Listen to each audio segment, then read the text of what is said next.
cool gray.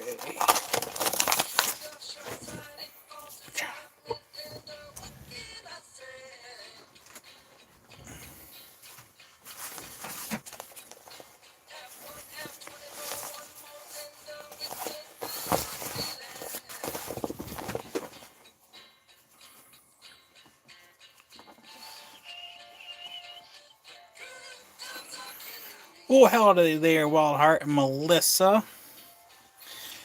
We're going to put this in the tray first, and then we're going to get started. Hi there, Tyler. Everything's pretty good. How about you?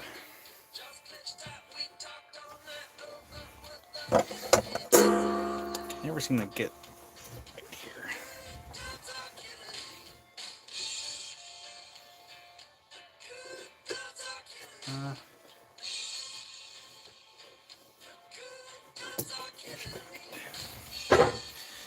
I'm just figured it'd be nice to get a little foam pad in the tray rather than keep using rags. Keep things a little more clean while still protecting the stones. I hope everyone had a good week. Good Friday. Happy weekend. We got some cool stuff coming in tomorrow morning for tomorrow's live sale. You got Blue Forest petrified wood, North Dakota petrified wood, Lake Superior agates, and Franklinite. Do it. No, yeah, this is because today I cleaned up my machines and the rags were so discolored. I'm like, there's gonna be a better way to do this. And so the idea hit me like as we're going to a birthday party. I'm like, ooh, that's actually a really good idea. And then I also got a new liner for Touch Catio for the outside, so he doesn't get his catio wet because we are now in the rainy season officially.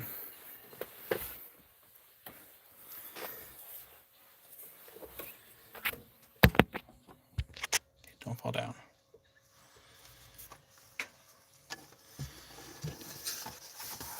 Okay, that goes in like that.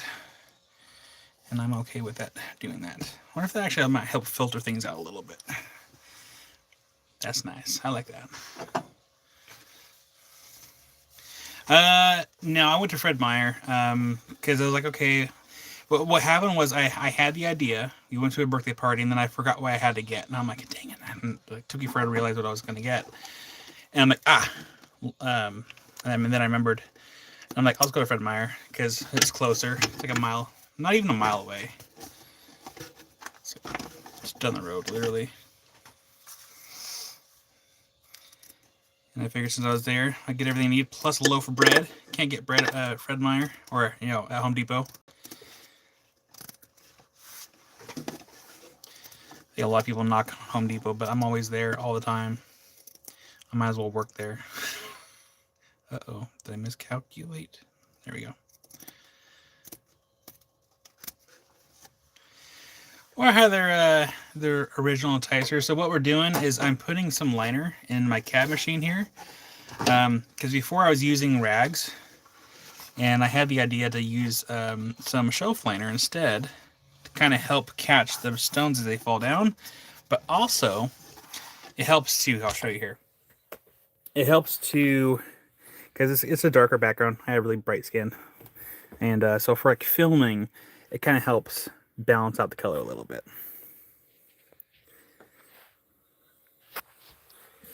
Prayers and thoughts. I'm going to the heart clinic for a follow-up on my heart this in the morning. I'm so glad they are open on Saturday. Wild Heart, I hope things are okay. Hopefully it's fingers crossed. Hi there, Jim. And sorry. More testing. Sorry, Wild Heart.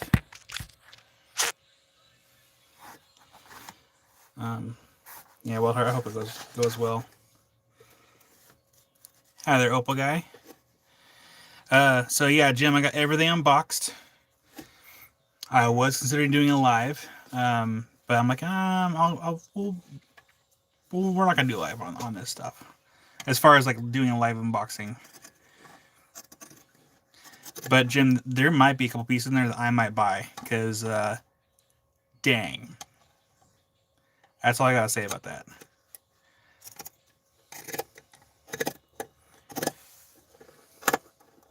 Especially those Willemites. Did I say that right? I had the sheet printed on the desk back there. It's just still too long. Liz, hi there, Liz.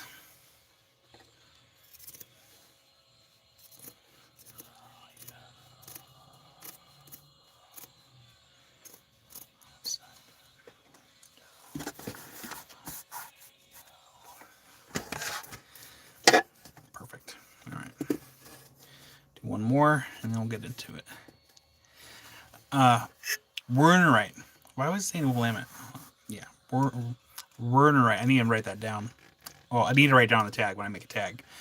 But no, Jim, I have not seen that before, and that's why I was like, because I'm like, man, why are these ones like more like they're differently priced than the other ones? And I'm like, I should hit it with the light. And when I hit it with the light, I'm like, oh. And so one of those I'm gonna buy, and I am not even sorry, because it was hecka cool. I'm almost done, you guys. And then we'll work on this piece of fire. I'll show you what we got. It came in the mail today.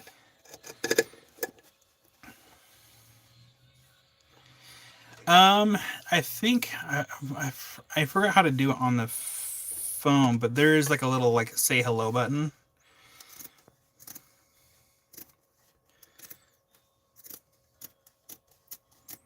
Perfect.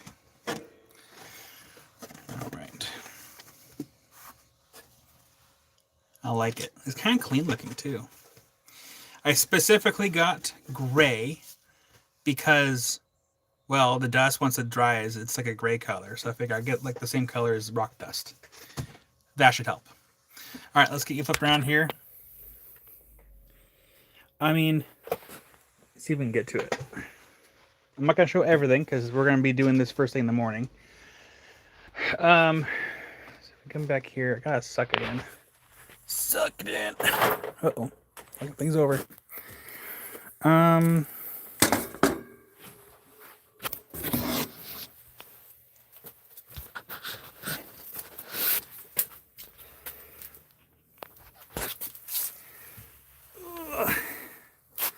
forgot what was on. Oh, it was down here. Actually, let me flip around the price tags. I'm buying one of them. All right. Look at that. Look how bright that is. Oh my goodness. So I ain't gonna buy one of those for myself, but the other ones, there's like only like 2 others. Of course, you have other stuff too.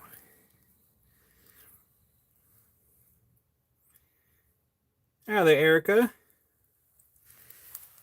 And of course, down there. So we will kick off the morning with this stuff here. Everything is priced. And of course, we have big specimens too.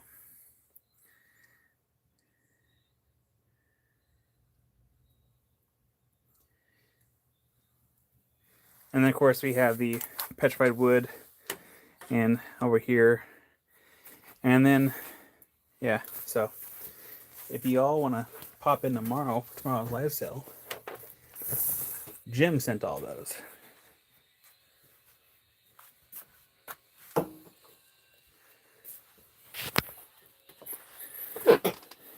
There you go. Look how clean that looks.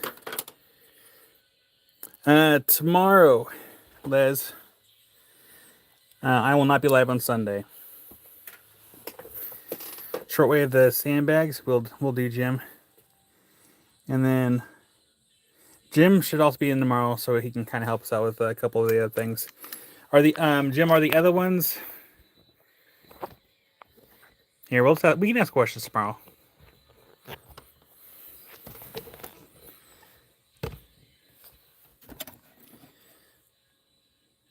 Let's find a sweet spot right about there. Switch cameras. Yeah, that's better. That works. Diane, hi there, Diane. Put my cigarette back, keep my space clean. And then spray bottle. Turn off the air compressor. Now it's filled again. So we are going to be working on this piece right here. So let's get our light over. So we're going to be working on this piece right here. This piece came in today. This is mine. And I'm going to work it and then probably sell it once it's all done.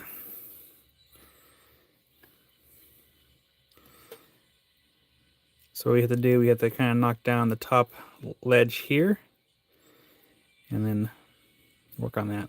I don't know if we'll get this polished tonight. But at least get it started.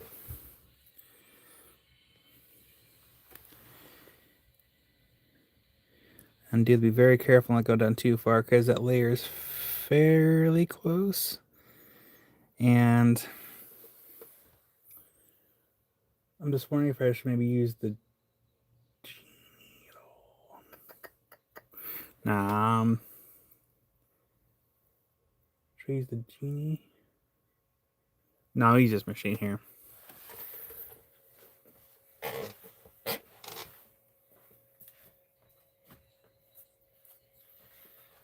Hopefully I don't mess it up. There is always that chance. Alright. And then Diane, I don't know if you saw my short video that I posted, but I got my my cab out of my pendant. Very, very carefully.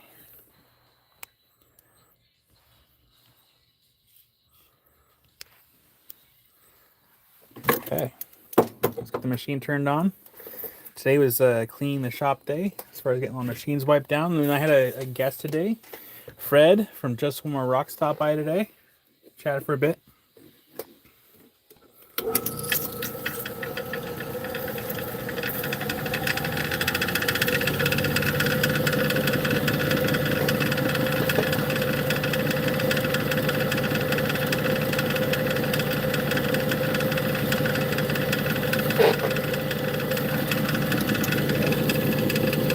Look at that. It's out of the sterling silver now. And that's the scratch we gotta fix. Not tonight. I gotta take my time with that one. But yeah. Thanks to Jim's suggestion with using lacquer thinner. Let it soak. Works like a charm.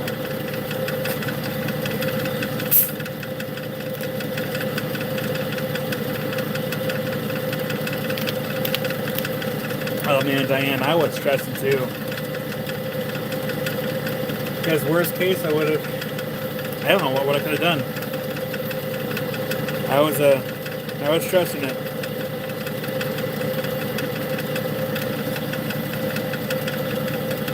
You're welcome, Melissa. Yeah, it was a good idea. Should help out quite a bit. All right, get this. There we go. Live chat going on my tablet. Get this light turned back on here. And this.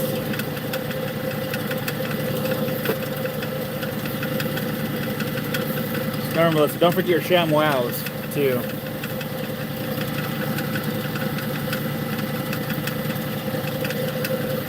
Yeah, Jim, I'm learning that, and I'm very grateful that you mentioned that, because it was a literal last minute run to Home Depot, and I was in there. I'm like, this better work. Like at that point, I was out of ideas, and I was like, this has to work.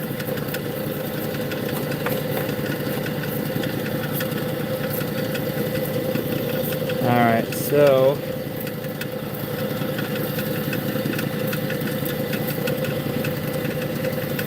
Yeah, so luckily, like Jim, literally, I have it still in the glass, and I didn't use any on rags. Really, I used a little on a Q-tip, and that was it. So I didn't go hard on it.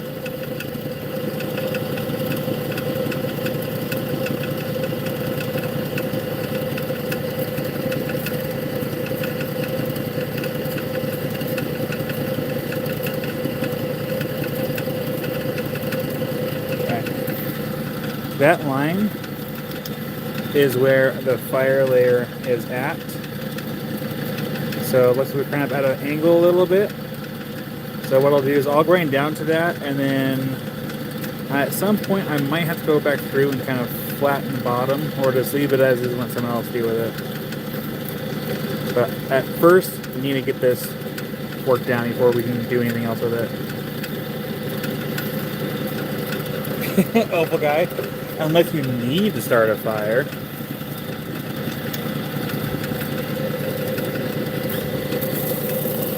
Alright, and we might have to go to the Genie after we go through this stage and use the high grit diamond wheel. This kind of helps better smooth it out a little bit. Maybe. We'll see. Well, hi there, Ghost. Figured you wouldn't want to miss this.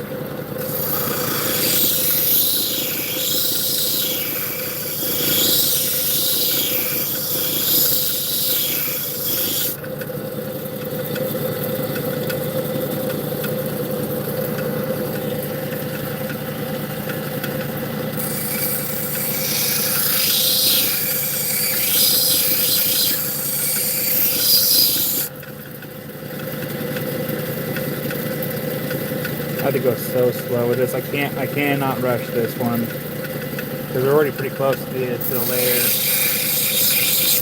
So I say we're gonna probably go to the Genie and use those diamond wheels to kind of fine tune it. Yeah, we're gonna do that.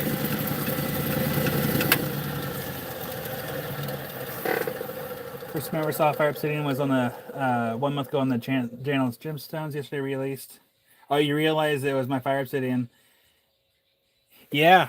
Let me tell you what, the Ghost, it was so stressful because I was sending over so many pieces of Fire Obsidian, and like even like my biggest one I have, and I'm so thankful that it showed up, for one, but for two, that the channel, the episode did really well, and then two, everything came back, and they gave me, they sent over a piece of my box. I think it was this one, but they sent me over a little piece of the Velvet Obsidian as a little gift. Randall, how you been, buddy? It's a little dusty, but they sent over a little gift. I polished that one. I did a video on that one too. Let's grab a camera arm, and while I'm doing that, I'm gonna put you guys over here on a different camera arm.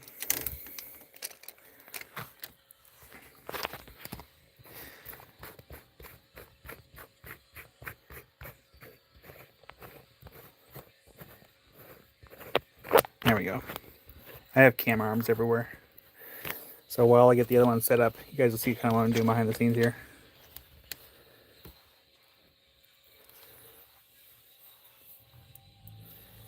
And we're going to grab that one. No, that one's already in use. We need to grab this one. Or this one. Let's flip it. And then raise it.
not wide enough.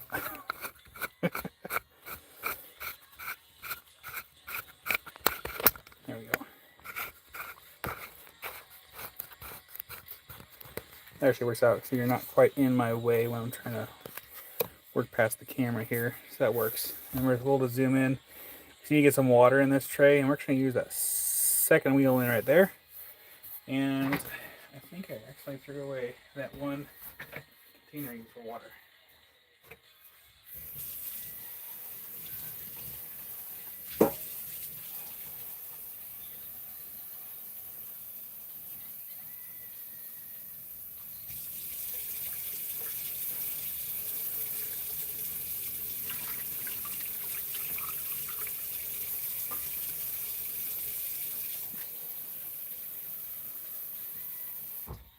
This is also a reminder that if you are working with, or if you're ever cleaning out your equipment, to not wash out your trays in the sink. Use a rag, rinse it out outside if you have to, or in a bucket, and then dump it outside.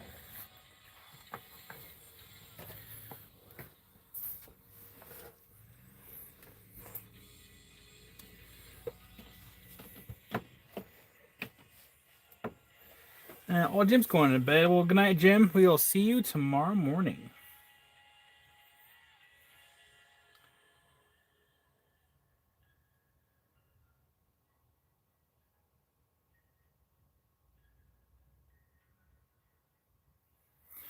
Okay, I gotta move this gnome out of the way.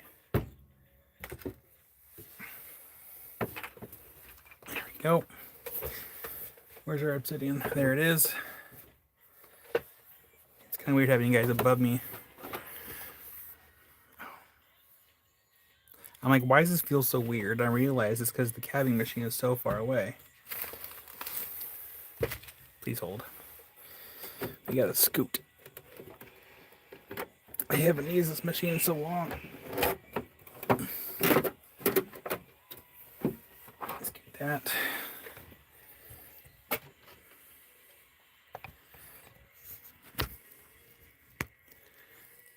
There you go. That's better. It's a little better. There we go. All right. Hopefully our spritzers are working, because sometimes when they get dried out, they tend to not want to work. So it's just...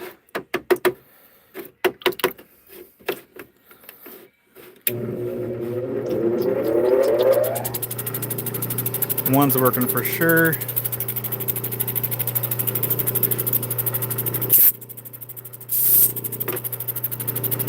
There we go.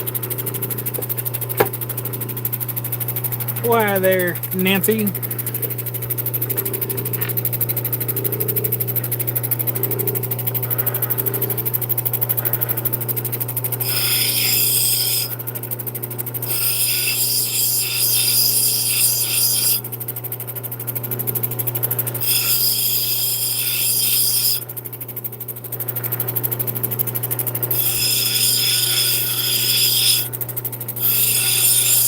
You don't have to spend too much time on here. This will work fairly quick.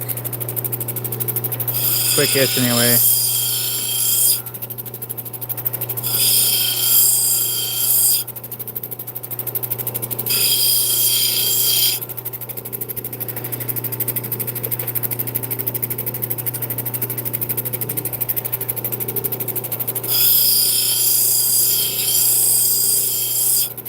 It is also a little harder too, because the camera's right in my, like the camera arm is in my way. Otherwise, I'd be like a little closer to like kind of where I'm working, just kind of make sure I don't go too far down.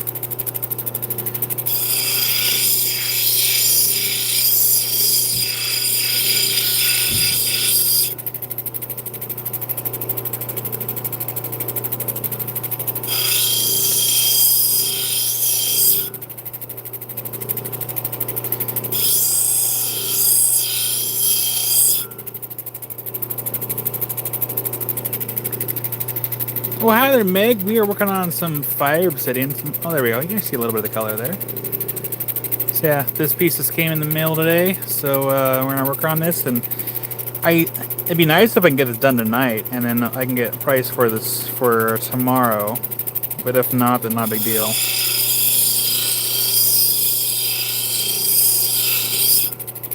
So it'd be nice to be able to have it adopted really quick. Just flatten this side down here a little more. Okay.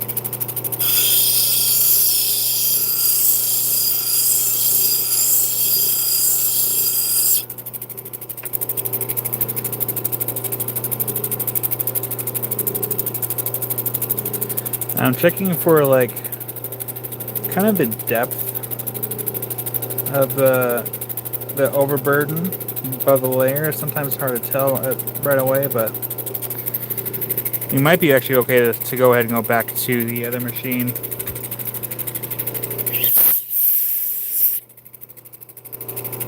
Yeah, all the deep scratches are out. Perfect. Let's go and turn off that. And then we just pick you up and we zoom out and we scoot on this way to the screen. This is like one of the other reasons why I don't include like all the footage for like all the videos that I do. It is a non-stop back and forth between all the machines, especially for like more like big projects. There's been times where I've used like all my equipment. I'm just going back and forth like all the time. All right, and we're going to use the what is it, 140 grit? I think it is. I feel so transported.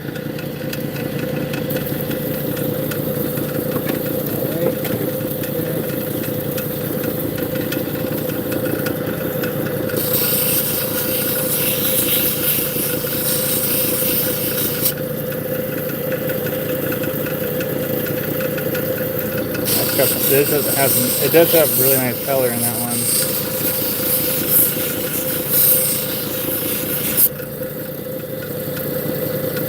one. Really nice color.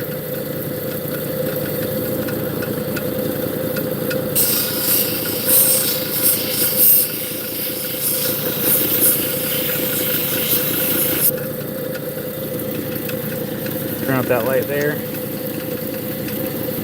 That's much better. You can see that. We can see that way better now.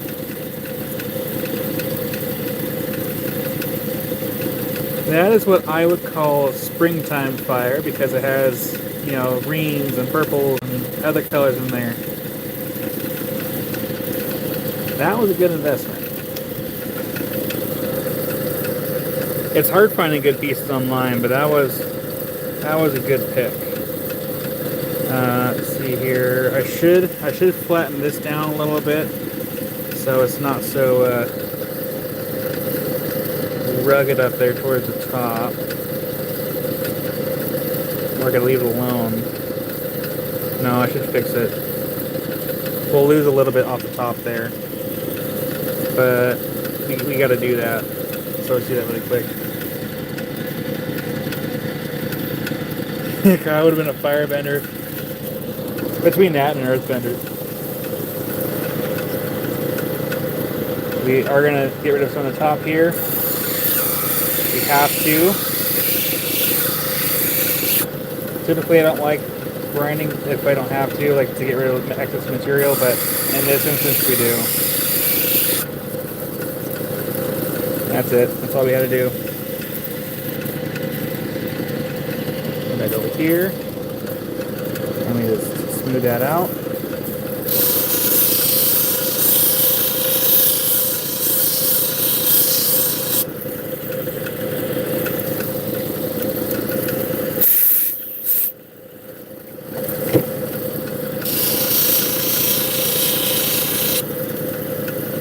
And then we just smooth that edge out a little bit. Give it a nice round. Allow the light in, and there, that's been fixed.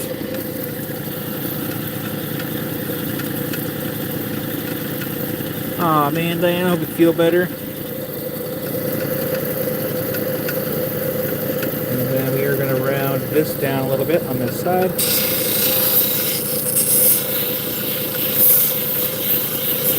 Now, when I round the edges, it allows the light to come into the stone and help show that color a bit better. It also helps protect the stone too. If you have like sharp edges on obsidian, as or like where it comes to a point, if it's too sharp of a point, it's gonna be prone to chipping, and you really don't want that. So if you can round off like any edges as much as possible, like it helps for the length for a longer lifespan of wearability.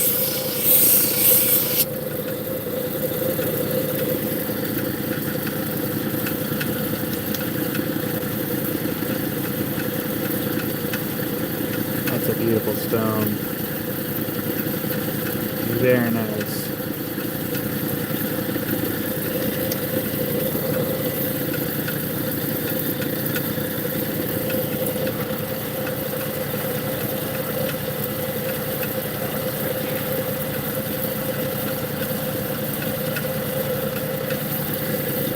Hi there, Peaceful Pro.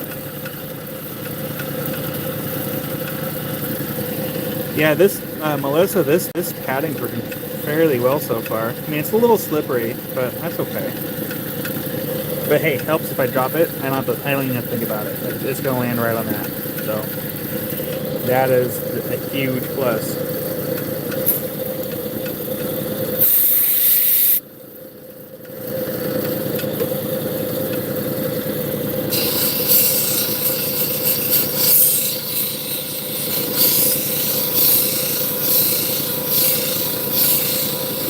It does look great, thank you. I feel like my purchase was validated. Hi there, Demon Ninja. I would like to come in here and kind of smooth that out if I can. It's kind of a sharp curve though. Can I get in there?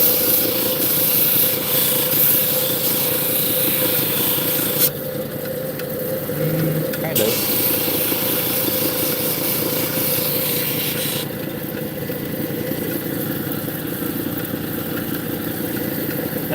Melissa, it might take me a while to figure out if it is or not, because like I'll probably let this like be in here for like a few weeks or so, and then go from there.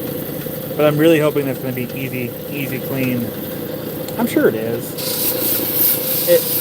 I would assume that's going to be an easier clean compared to like using like rags and stuff.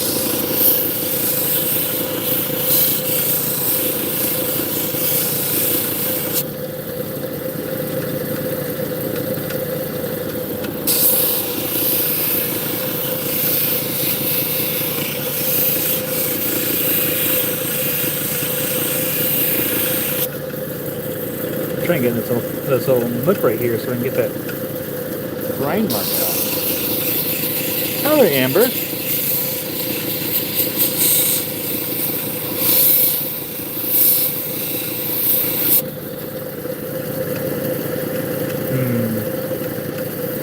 Get it out.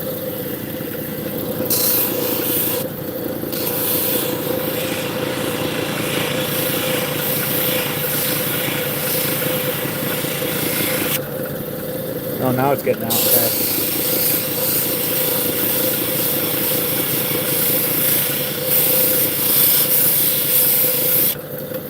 Slowly. It's almost gone.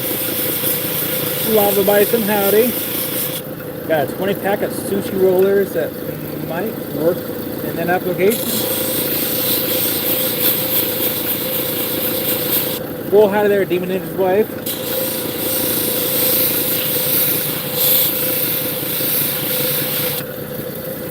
Almost gone.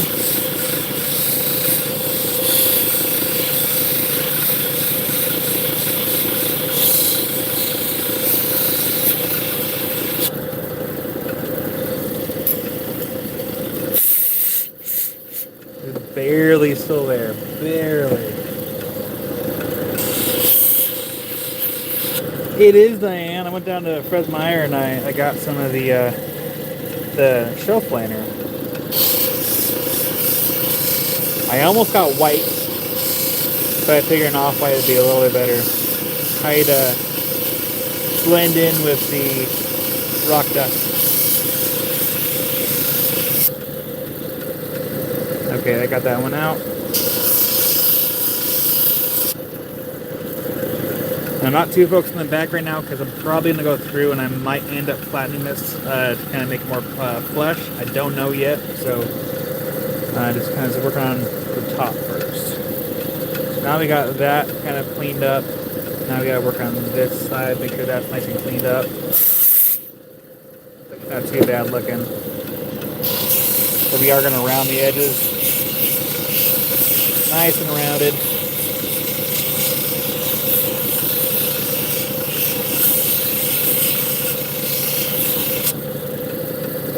That's better.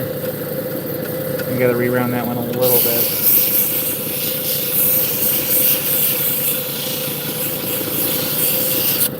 Almost dropped it.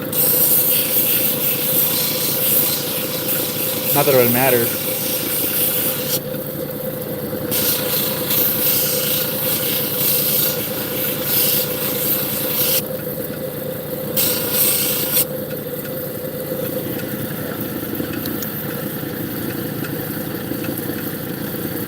See, that's already looking way better than it did.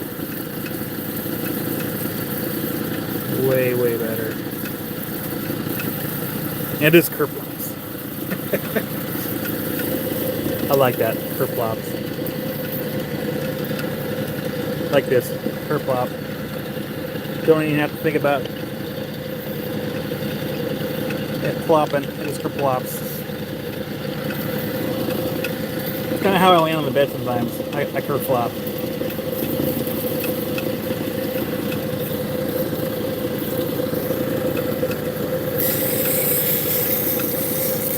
I do wish that this was kind of out of the way, but that's okay.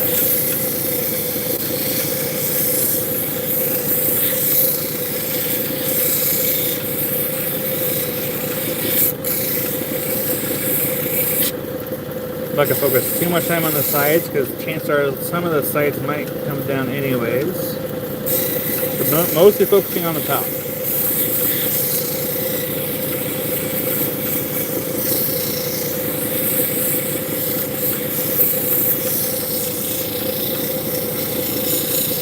Diane.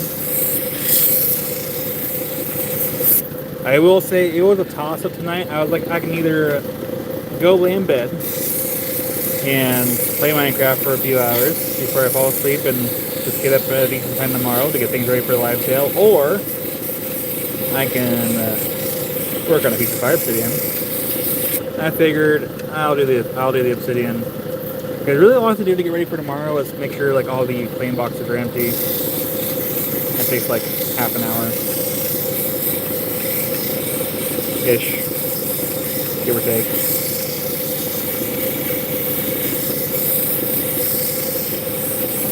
You don't have to spend too much time with the 280.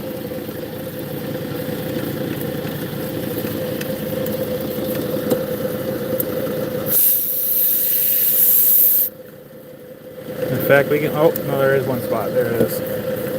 So we do have a spot down here my thumb's at that we need to sand down, but otherwise everything else is looking pretty good.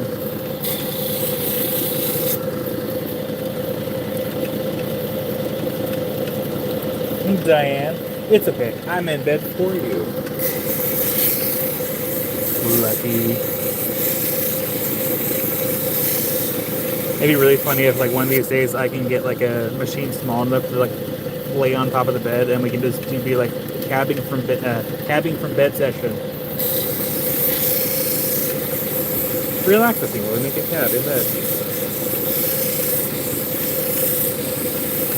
Yeah, usually Diana, like with shapes like this, where like it's just a good piece like throughout the entire one. I do not like wasting material. Someone could go through here and they could cut it up to make like more uniform shapes, but the reason why I don't is because I don't like wasting this material. It's just so hard to like get good pieces. Not quite there yet. Cabbing in bed. Yeah, scoot over to the other wheel for a second, because that's going to take too long. I'm in 280.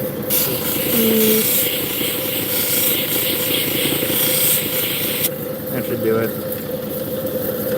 That's cutting it super close to that laser. Yep, I got it. Okay.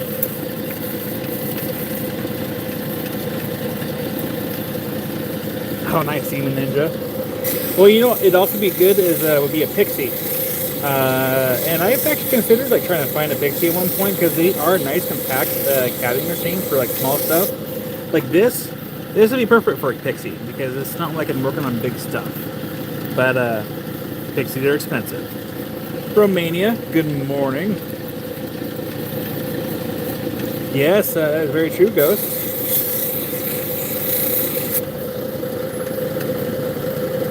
Okay, perfect. Around that a little bit.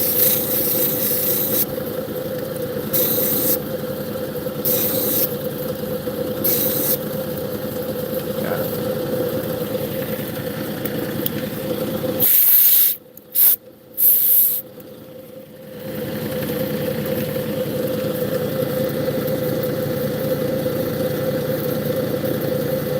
I'm still not happy with this spot right here.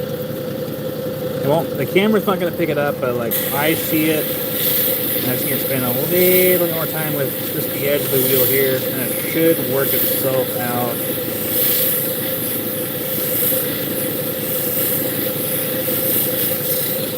And blend it. Hopefully I got it.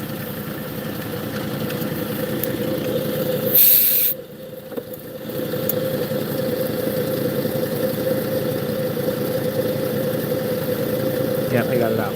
Cool. Alright, we are done with this wheel stage.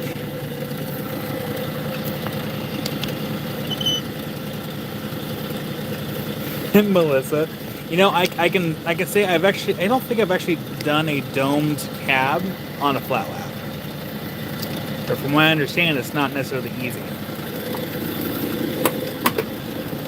I do wish that this cab machine was painted gray to help hide the dust. Because no matter how often I clean it, it drives me nuts seeing like all the dirty spots around like around the screw holes. It's just the gray really sticks out and it drives me a little crazy. But that's just me, I guess.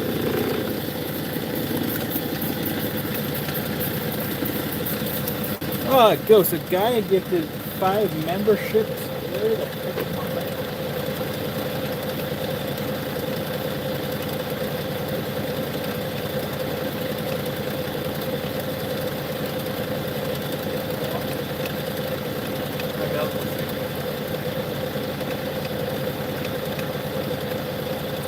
Thank you.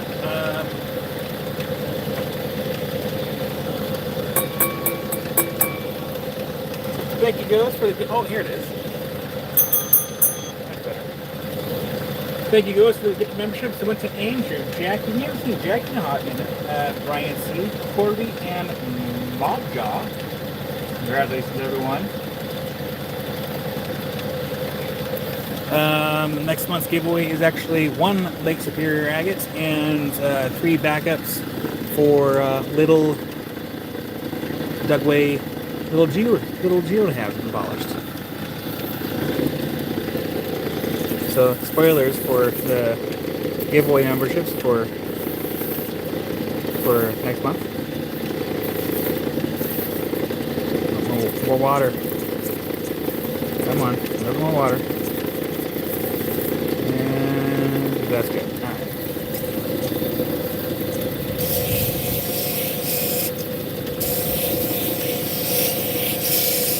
Yeah, thank you so much, Ghost, for that. I appreciate it.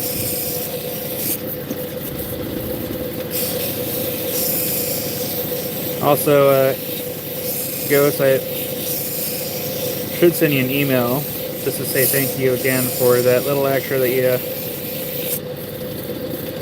donated for the Obsidian work on the last invoice. I appreciate that. I was prepping for the quarter 4 taxes, and I had to go through manually and like input like all the tips and stuff that I get through PayPal, and that was nice of you to throw a little extra in for that work. So thank you.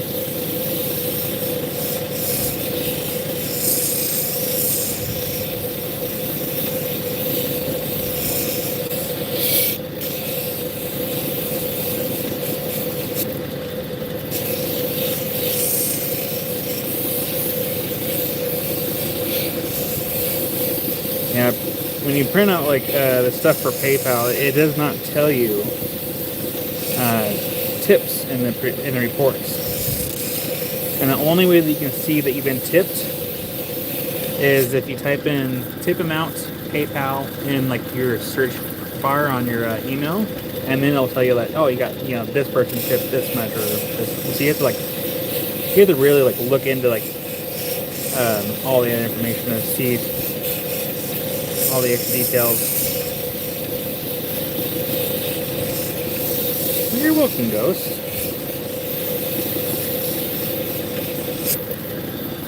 Hi there, Louisa. Hopefully I say your name right.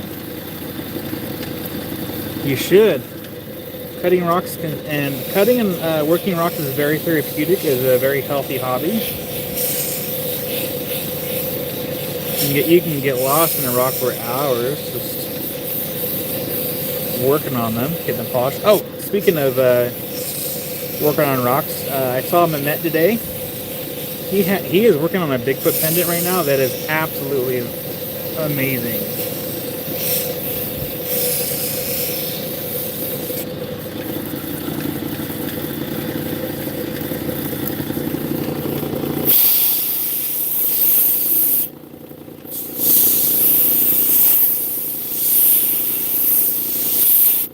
Maybe we can polish tonight.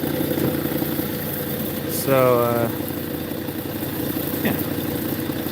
yeah, he is a hard worker, and I'm really hoping when he gets done with that Bigfoot pendant that the certain features stay in there, because it almost looks like you can see his mouth and his eyes, and like that is like one of the reasons why he like picked that particular part of the slab, and so I'm kind of really excited for him to get that one done.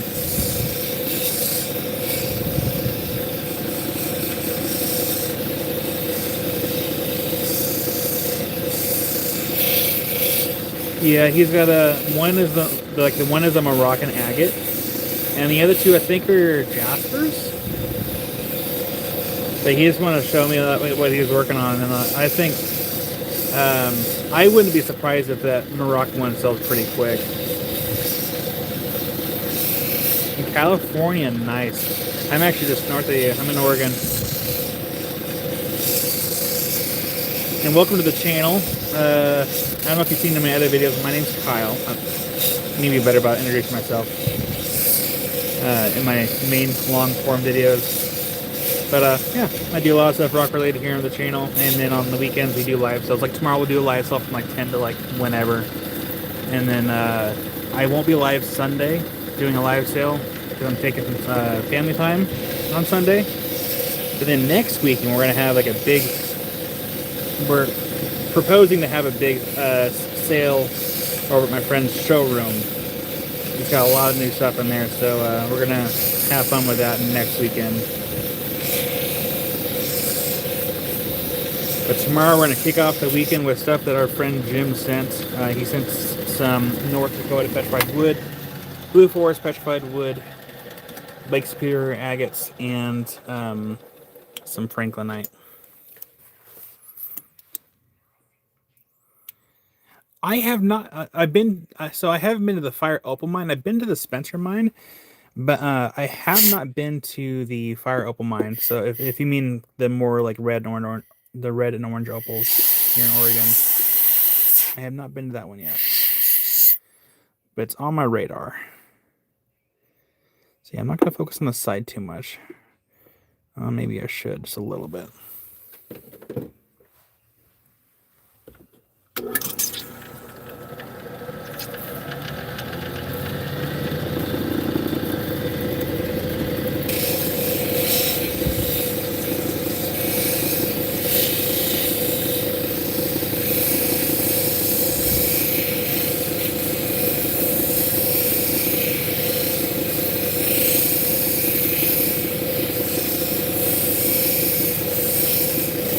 Make sure we blend it really well.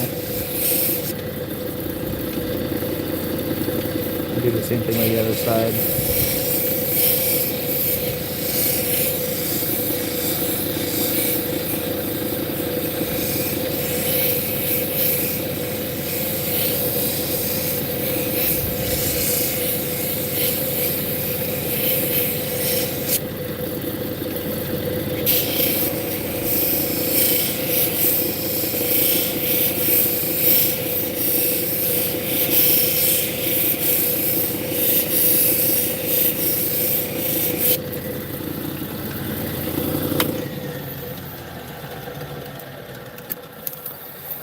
was in a rock group with owner that to that mine that always loves the pics. Is it Troy maybe? I know Troy. I think his name is Troy. That owns one of the mines up there. I do not like this side right here. That's fine. Okay, I'm not gonna focus on the side because, well, it's gonna get ground down anyway. So.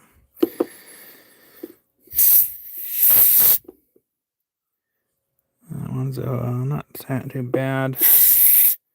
I don't care about the sides, as long as it looks okay.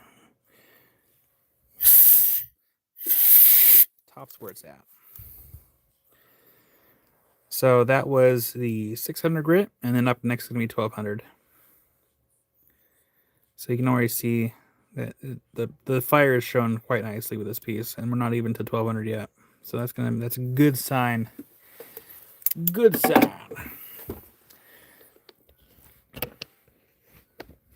Up next, 1200. I just wiped on the top of the machine, so now they're gonna get all dirty again.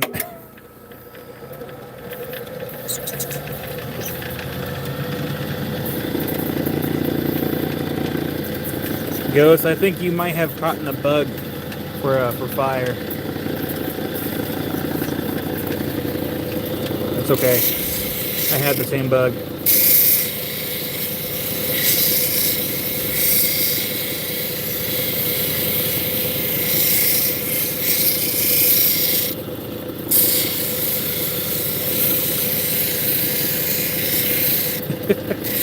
You know what's kind of really interesting, Ghost, about that episode? They did that episode, and it got a lot of views. And for a while, it was actually one of the, because I mean, typically they have some pretty decent view counts for some of their videos, but for a while, that one had the most views amongst the videos around that time. And I'm like, oh, that's cool. But what I've noticed is they haven't been posting very much. I mean, I'm kind of guilty too for not posting as much right now.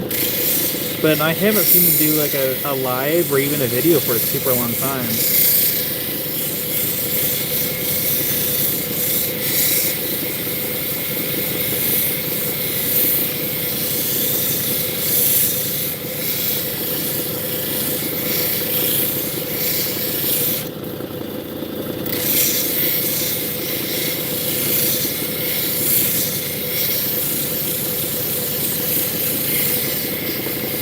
Yeah, I love fire agate too. I need to find the two pieces that are in my collection, or I have a couple that I really love that has a kind of interesting story behind them. I'll have to find them. But the story goes that I used to volunteer my time at a local rock shop, and I had to sort, I can't remember if it was 5 or 6 or 4 and 5, full buckets of fire agate. And I was looking for the agate that already had the color, the flash in there. And rather than charge for my time, I got to pick the pieces that I liked the most out of those buckets. And I'm like, this is my price. And he was like, alright. I got the high graded.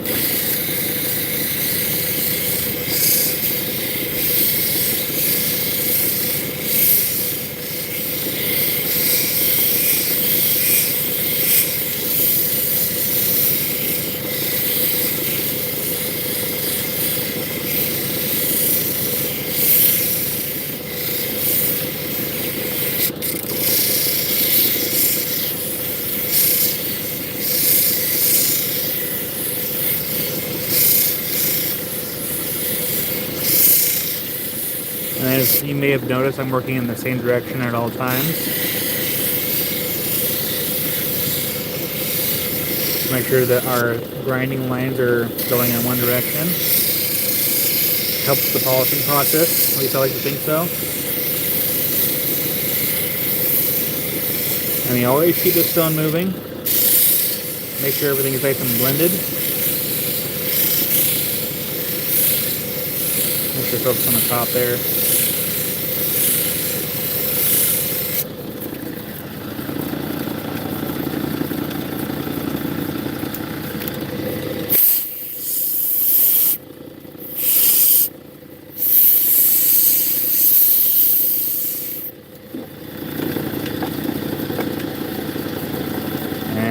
So, I mean, I'll double check to make sure everything looks okay, but we're almost done, at least with the top anyway. It looks like I might need to focus a little bit over here in the corner, just kind of help blend it and smooth it out a bit more. It's like painting to a degree. Painting with sandpaper. Well, how there be? Hopefully you had a good day. Yeah, I'll focus here on the top a bit more. And the other sides are actually looking really good. Yeah. So I'll focus a bit more on the top over here, and then we can go to polish. Gets prettier and prettier.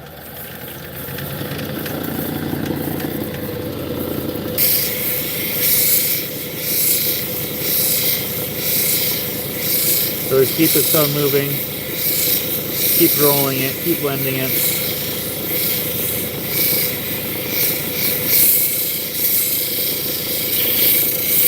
Make sure I get the edge over here too.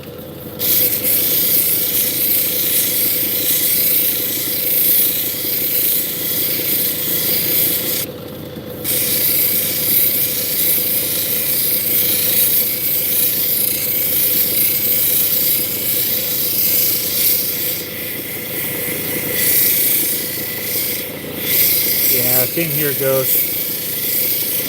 I mean, you've seen my collection a little bit. I got rocks coming out my wazoo, and still, Fire Obsidian is just my, it's my heartthrob for the collecting world.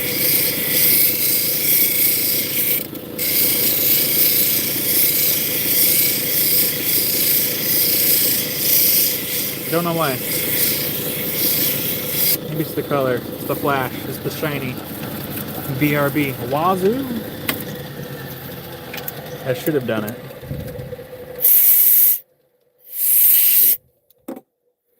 So we turn off that light here. Yep. That did it. So up next, pop quiz. What's the next stage? What are we doing? I am your teacher, Mr. Rich Creek. It's only 2 grades here. Pass, fail. I'm kidding.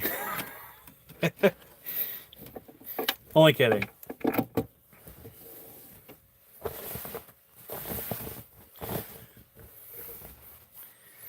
$1,200 and then the carpet wheel. Ding, ding, ding. Goes it right.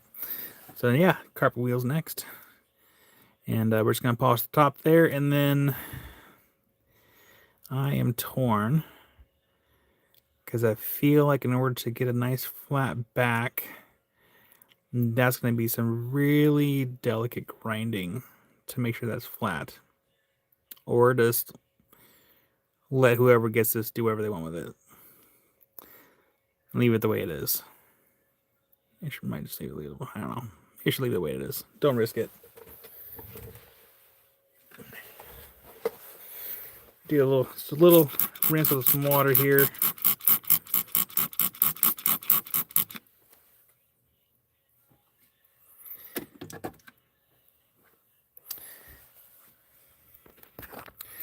Do it, Age of Anderson. Do it. I'll be the devil on your shoulder. I'll be your Jiminy Cricket.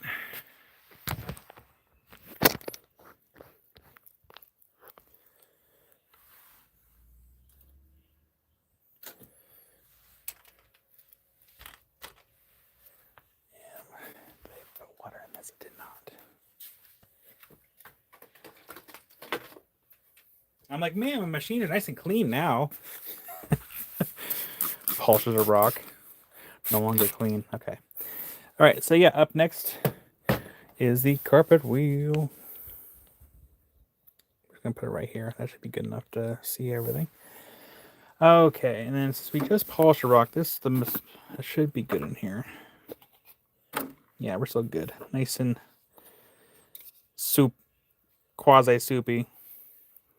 Take a little out here. And we'll just put it on the lid. Get some water on the lid. Yeah, we had some good rain today. It was nice.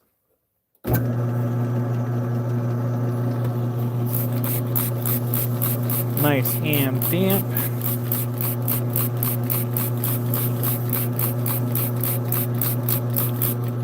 I'm trying really hard to not make jokes on dampness, because this is a family-friendly channel. So I almost went hard on a joke and really funny, but I'm not that kind of channel right now. Maybe it was my personal channel, I would have went with it, but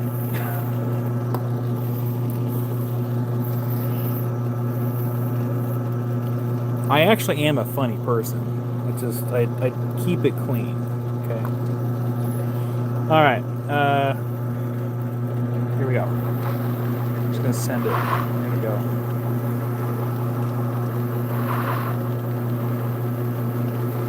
To show again how fast this can work, I'm just adding a lot of pressure to it. Ta-da! That's how quick it can work. Look at that. Look at that color. It's peeking out. Peekaboo. That's for the World of Rock House After Dark channel. Hi there, it's Barbie. From India. Howdy. I'm here in Oregon in the United States. Hopefully you're having a good day.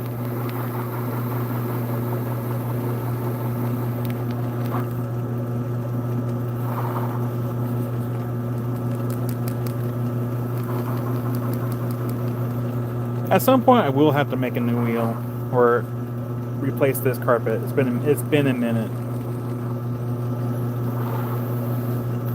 It is a weird shape, so I do have to be very careful because I feel like this shape actually has potential to kind of fall. I'll try to find the edge there.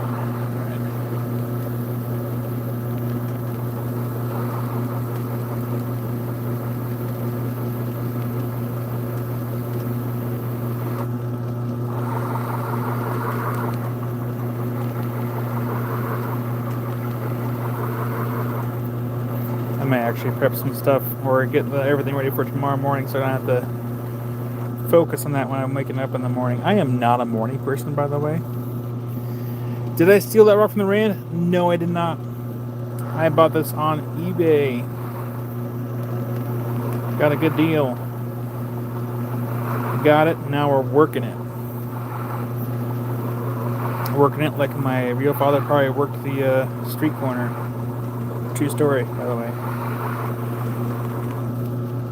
I'm not sure if he actually worked the street corner, but he actually was a man of the night,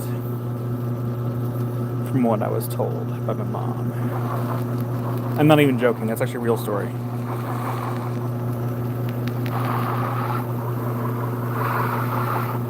That one I am not making up at all.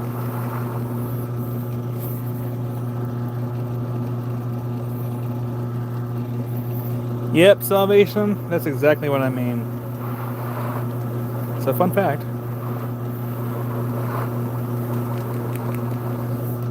Though I only met my real dad once, so I think he tried contacting me at one point, but I think he probably wanted something, and so I didn't really respond after that. I don't have time for that.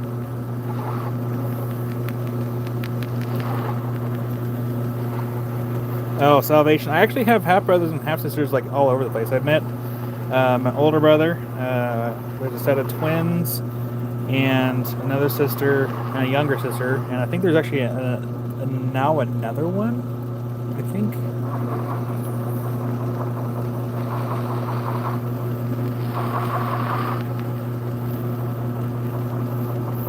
Ah, oh, guys. It's not weird if it's true.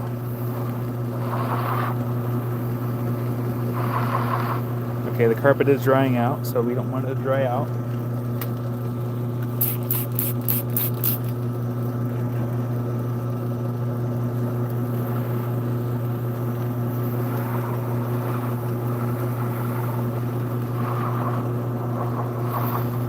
You guys want to hear another interesting fun fact? So my sister from the same mother, we have different fathers. Supposedly, rumoredly, my sister's biological father, his parents have connections with the mafia. And when my mom would not want to give up my sister to his, so he's the parent basically for his custody, he wanted to put in orders to his parents to take care of my mom, and they were like, "No, we like her. We're not gonna do that." Because supposedly, again, rumoredly, somewhere down my sister's bloodline from her father's side is supposedly related to Al Capone.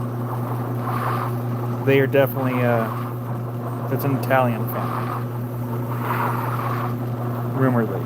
Don't know how accurate it is, but rumoredly.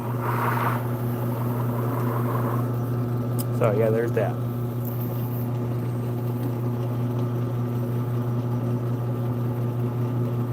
Oh my gosh. Now, again, I'm not focusing on the side right now because I'm probably going to have to, yeah, leave it alone. Well, I'll try to polish it as best I can, but look at that. I'm gonna try to get the side the best I can. Typically, I don't do the sides, but I'm gonna try to hit it the best I can anyway. It's kind of hard to really believe what what Mom said, and I say that for the sole purpose of, at one point, my mom was like, "Yeah, we're blue bloods." I'm like, "What the hell are you talking about?" And she's like, "Yeah, we're related to George Washington." And I'm like, "How?"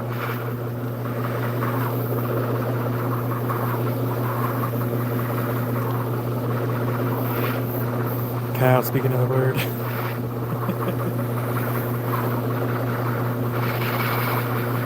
But I think when what she meant was we're related to George Washington is probably by maybe his wife. So like maybe by marriage, not by so much by blood. I don't know. Again, it's hard to tell because my mom would always like say like interesting things.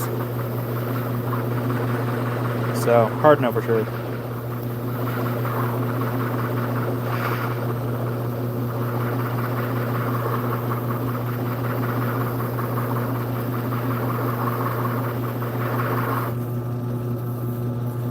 It's kind of like, where's the proof?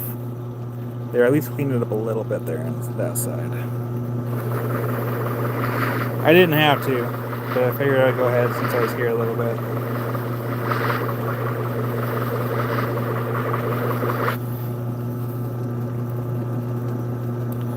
And then I should probably do this other side too. Just, oh, gotta be careful though, because that was close. Almost messed that up.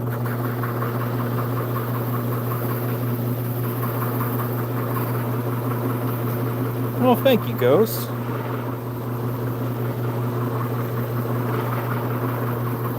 Oh, Wildheart did finally show up for the red ribbon. Okay, yeah, Wildheart found a really cool piece of red ribbon Obsidian online. Polished already too. Yeah, Ghost. So I don't know if you ever were told this when you were growing up, but you know those giant bound things of hay in the field that look like giant marshmallows? Well, guess who believed that those are giant marshmallows until embarrassingly probably teenagerhood? This guy right here. I thought that's where marshmallows came from.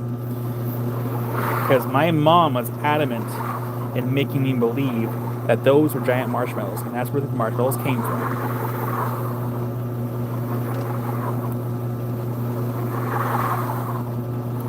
And then I try to do the same thing with her. I'm like, hey, that's where marshmallows come from. She's like, that's where marshmallows come from. I'm like, no, I can't do that to you. So I quickly am like, no, those are bales of hay.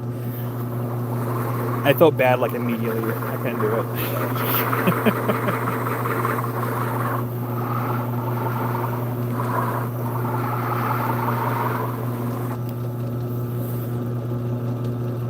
See, I'm not gonna focus too much time on that because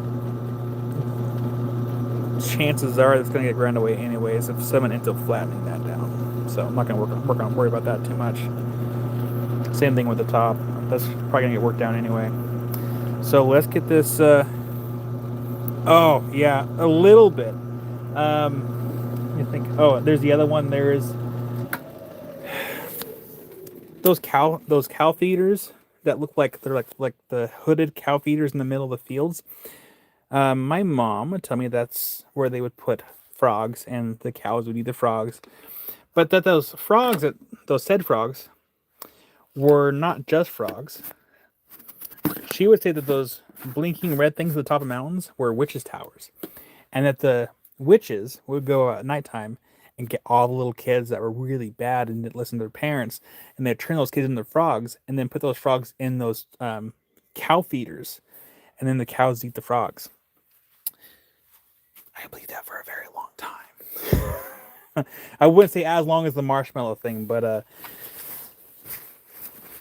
that was it. I think it kept us mostly in line. I'm trying to think what else she messed with us as kids. Oh, tapioca pudding. I was raised. She told me that was a frog egg pudding. That did not stop me though. I loved tapioca, so it did not stop me in the slightest. I'm a big boy and I don't care. My sister tricked me in the cat food. So what I'm doing, I'm just ready some. I'm getting a lot of polish off my hands, so I don't take a lot to the sink, because this stuff can actually gunk up your pipes after a while.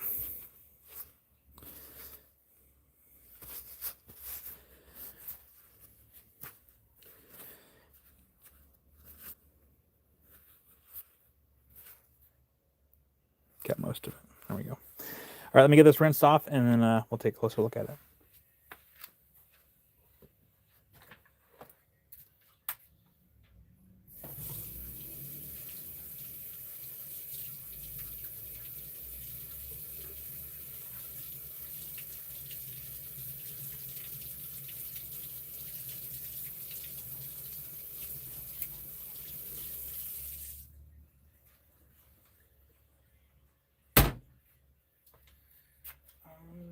Dum-dee-dum. There it is.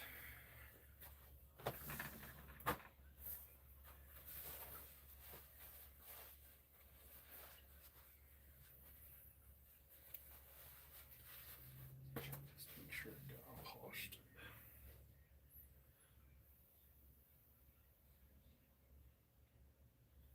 This is a hot stone. Lordy.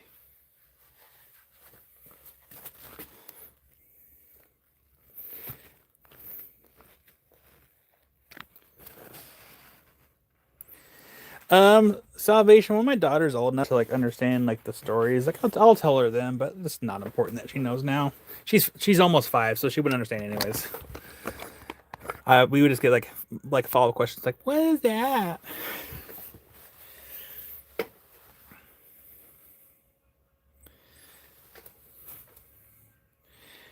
And there is Rock County P&W. Howdy there. Get my tablet back up and going. Timed out. There we go. And we need our thing here. Nice, Demon Ninja. Normally, I hate the feeling of microfiber, but I'm finding that this stuff works really good with the cleaning the like fingerprints off the Obsidian. So, for you guys, I am dealing with the feel of microfiber fabric.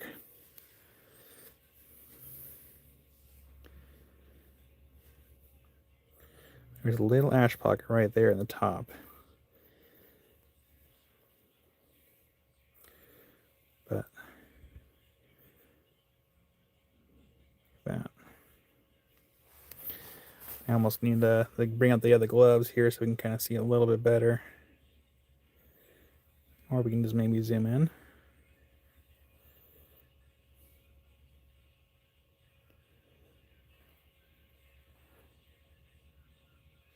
That's a nice piece. That is a really nice piece.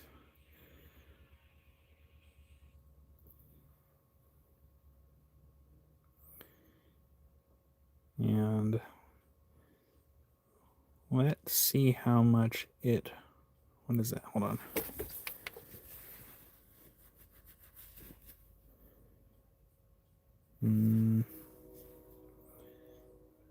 Is that a scratch I just saw there on the top? Hold on. Nope, it was just dust.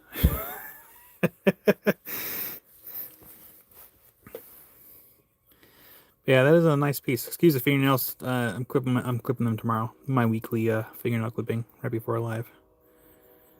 That's when my fingernails are the prettiest. But when I take my time away from YouTube, man, they grow not that much longer. So yeah, let's get this weighed and let's see how much it comes out to, so we can get a price tag on it for this weekend. I used to flatten that for nails. You know what I've done before, Demon Ninja, is I've actually taken my my Dremel, like my Fordham, and the buffing pads, and I used the polish to buff my nails, made them super shiny. And I'm like, dang, this is actually better than nail polish.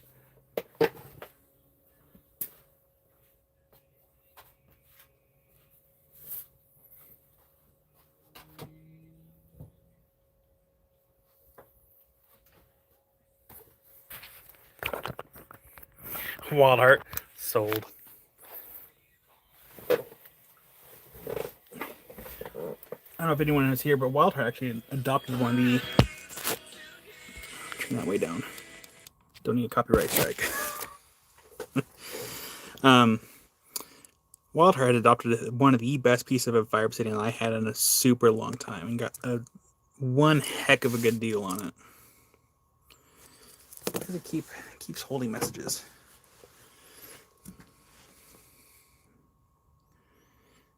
Cut my nails.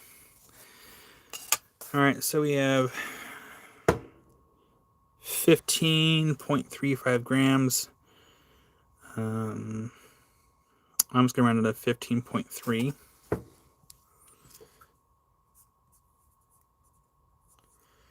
15.3 grams. And then we're gonna change that to the lowest amount. Caleta. All right, so at the bare minimum of 25 a gram. So for those that don't know, Fire Obsidian can range anywhere between $25 to $100 per gram for finished cabs and slabs. Doesn't mean it always goes for that much. That's the kind of the guesstimated range. According to this, 15.36 grams should be about $384, but I'm not going to charge that much for it, just because it says it should go for a bare minimum of that doesn't mean it should. Based on what I paid for it, my time, I think I'll probably do that for $300 instead of $380, $384.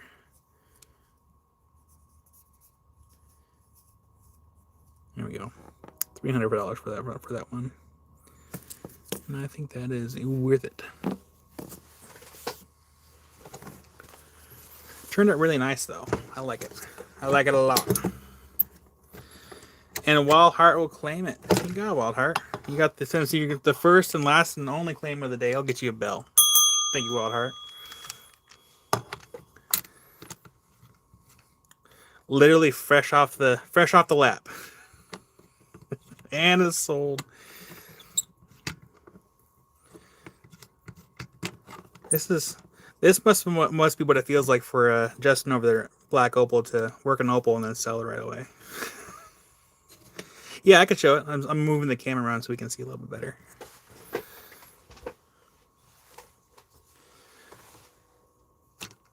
I actually really like, so I don't know if you can see it at all, but I'm actually really liking this camera. Little arm right here.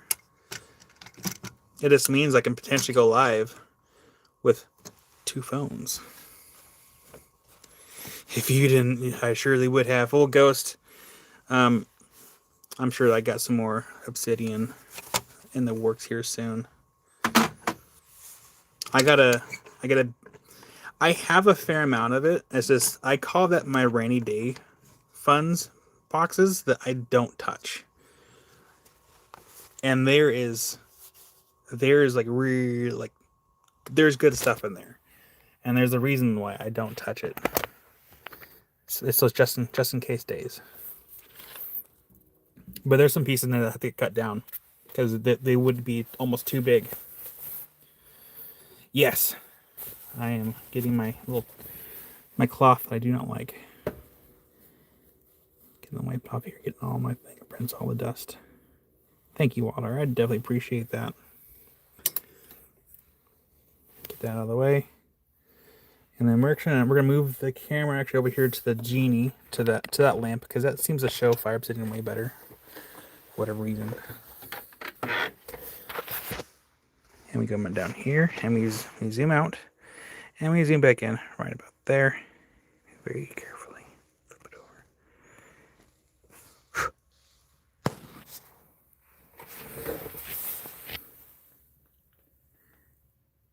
I have to go the other. The trick is finding like a good way to record it. And I'm gonna do recording after this here. But yeah, trying to find the right light.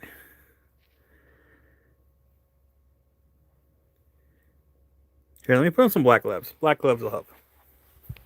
Sorry.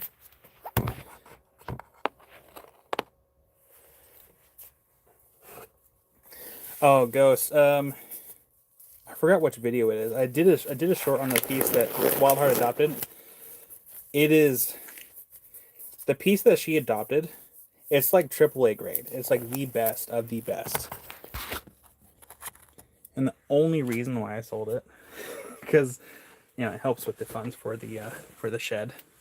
Literally the only reason I sold it. If it wasn't for the shed, I probably wouldn't have sold it. Sorry, Wildheart. It probably would have stayed in my collection.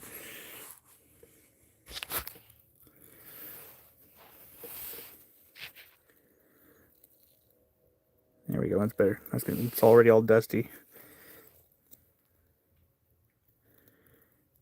Try to find our light here. Bring that down.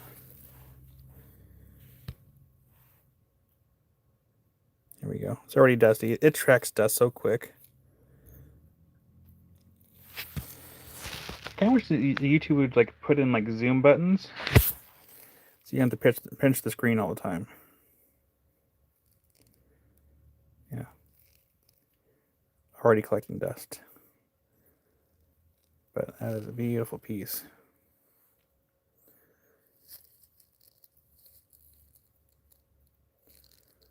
Yeah. Dust, hair, fabric.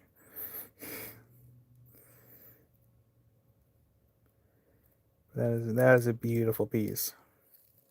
So thank you, Wildheart. That helps quite a bit, especially this weekend since I'm taking half weekend off to go hang out with her and Amy and her brother and brother's new girlfriend. And next weekend's gonna be chaos. Yeah, I'm gonna do a video on that one before I get it wrapped up. But let's try to find that video of the one that you got really quick. We're gonna show Ghost. Don't fall down. Get all the fingerprints off my phone here. It's so embarrassing. Alright, and we go over here to YouTube, the tube views. That video wasn't too long ago, so I'll only take a second to find it. Scroll. It was fairly recent. Here it is. Found it. See? Didn't take that long. So in the short video, right there, that is like AAA grade material. And yeah, we actually did polish that live here on YouTube. But that was just... Oh, that was a beautiful piece. That was such a beautiful piece. Dang. Wildheart, if I ever can afford monies again, and if you ever decide to sell it, Don't be surprised if I ask if I can buy that back. But I feel like you might end up keeping in your collection for a long time. But oh my goodness, I can't stop looking at it. That is like a top notch piece. That just and I got that one on. Yeah, I actually got that one on eBay for yeah.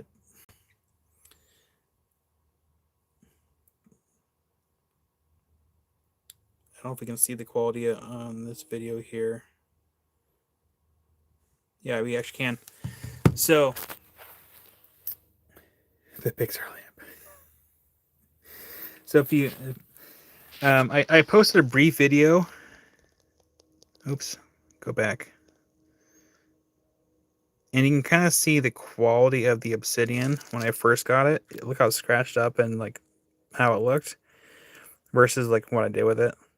Like that's after I wiped it down. It was just really marred up. And to be able to turn it from that to like that.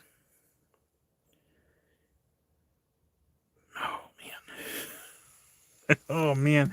But yeah, I still have like I do have bigger pieces, but again, like big pieces in my opinion, big pieces are beautiful, but they just sit.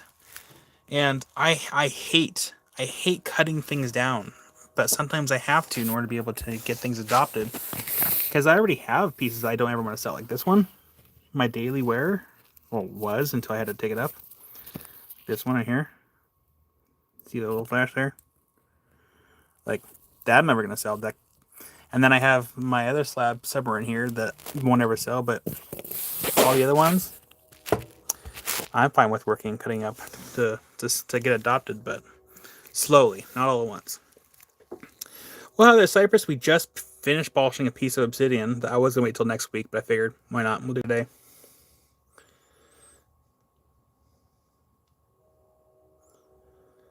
Oh, nice, Wild Heart. You should do it. And then I don't know if you all saw. Did I even post? Yeah, I posted pictures.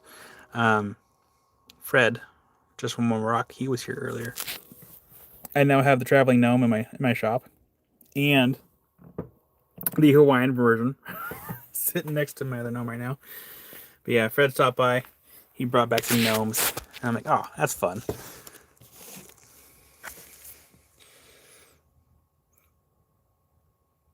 Cypress. So Fire Obsidian comes out of Glass Butte, Oregon.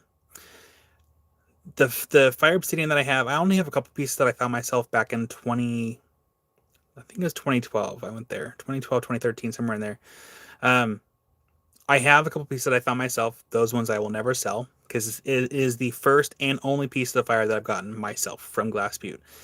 All the other stuff I've gotten through estate sales, garage sales, rock shops, rock shows, online, because you're not supposed to go out and dig it and sell it because it's BLM land. And then the hot spot for where the fire sitting comes out of, yeah, you can't go near it because people found a loophole in the claiming system for claims, and they exploited that, and they don't want anyone near the claims. The newer ones. There was, I think, 3 claims that were grandfathered in when they designated a what would you call it? It's like a not really solely dedicated for rockhounds, but they designated that area a spot for people to go out and hike and do a bunch of other stuff out there. And so there's 3 claims that are grandfathered in. I think one was called M Gems, and I forgot the other one. But they grandfathered those ones in, and they said you can't claim for Obsidian, you can't claim for Cal City, and there's like one other thing you can't claim for. In the late 2010s, like 2014, 2015, people found a way to claim for what gives it its color, which is gem grade magnetite. So they found a way to claim for the magnetite, and so silly, but they found a loophole. They exploited it, and now they have those claims. I think at one point BLM told them that they could not take the obsidian from Glass Butte. They had to extract the magnetite there on site, which is impossible. That would be like me taking mahogany obsidian, claiming for the iron that gives it its red color, and being like, okay, I am putting a claim for a gem grade iron. It's not possible. So that's kind of what's going on out there.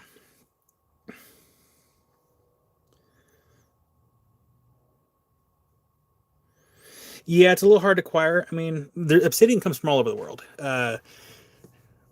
Rainbow obsidian comes from different areas. The fire obsidian comes only from Glass Butte, to our knowledge. Things change all the time. New finds, new minerals pop up all the time. So, as far as we know, it can pop up at some point, maybe somewhere. We never know. But as of right now, only comes out of Glass Butte. So that's why it's really hard to get. It's really expensive to get, and which is why I have, I think, 4 containers with a lot of big pieces in them, and I'm kind of hoarding them right now. But at some point, there's a couple nice pieces in there I do want to work and get cut down. I believe there's actually one in there that has some purple in it. That's been on my to-do list for a very long time, and I might end up having to cut that one down, because if I do full big piece, the cost of it is probably gonna be like thousands of dollars. And like, again, big stuff. It's not like I'm not Justin over there, Black Opal Direct. I can't sell a small stone for like thousands upon thousands of dollars. It's not realistic for obsidian. So those big pieces I'm gonna have to cut down, and I hate doing it, because for me that's like wasting material. And but yeah, there are big pieces out there. Is there such a thing as gem quality iron? We can make it up. Cypress, the ones I have on hand, I don't want to sell the rough, because I don't have I have like 4 containers of it, but they're not like 55-gallon drums. They're like smaller containers. So if I were to sell them, like I sold my other, like the other rough chunks I got from a friend of mine, it'd be gone quick, I think. So I saved those for rainy days for myself. Though my friend Steve, who has allowed us to sell 2 batches at this point of stuff that he's had that I've sorted, he has, I think, about 20 pounds left of good grade material, decent grade. And I asked him if we can sell it, and he's like, no, I don't want to let this go yet. I'm like, okay. So I'm going to keep asking my friend, though, if we can sell his rough material.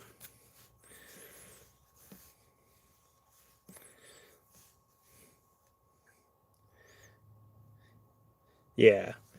But yeah, there's so much drama actually out at Glass Butte. And I that's why I don't go out there all that much, because I can't sell what I collect. If anyone is here that remembered when I did the giveaway for the obsidian for when I did go out there, I have, I think it's still 2 pieces to eventually polish and then give that away. But since it's BLM land, I can't sell it. So I went out there with Theo. I got some. I gave it all away. Put me on that list. Yeah, Cypress. I can put you on the list.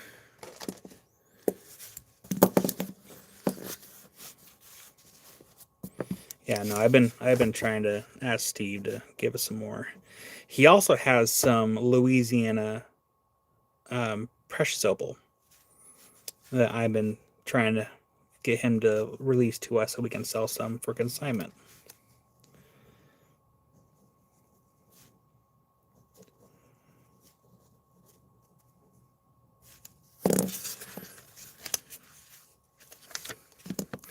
Well, Wild Heart, that's kind of that's a gray area, and a lot of people do use that as a way to be like, hey, you can sell your time. It's a gray area. It's like a really big gray area. I don't live dangerously, and I don't test that gray area. I leave a very vanilla lifestyle. 1 second here. Let's see here. Go to channel.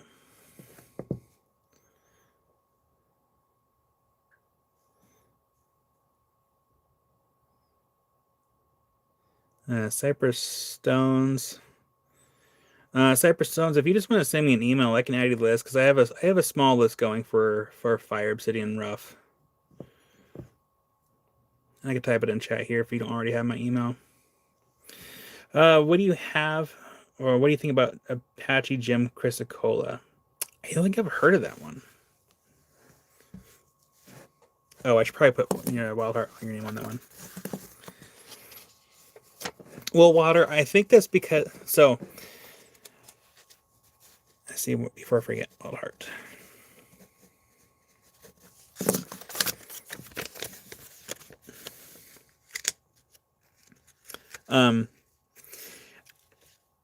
It comes from Mexico. Let me write that down.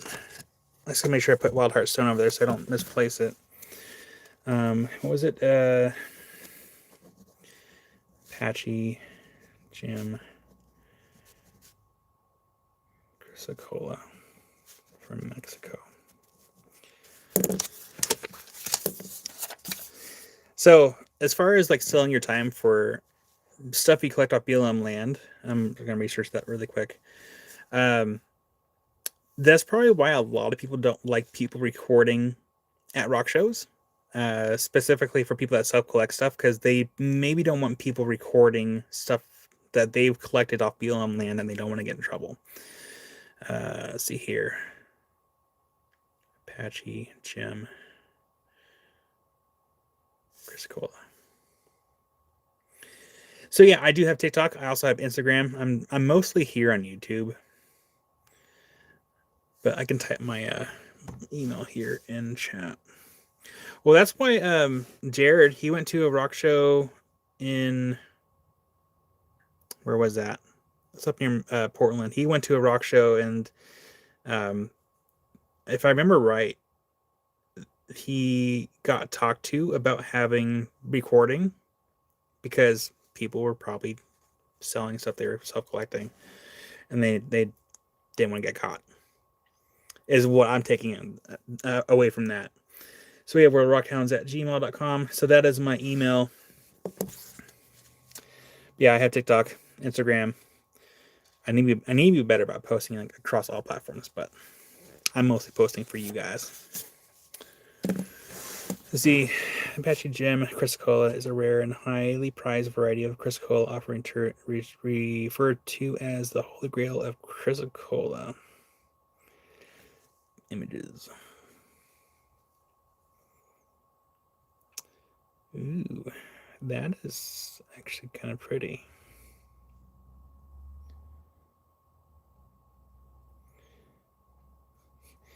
Because you love Just Us. Oh, I do, because I tried the TikTok thing, and people were mean, and I don't have time for meanness. I found my community here with you guys.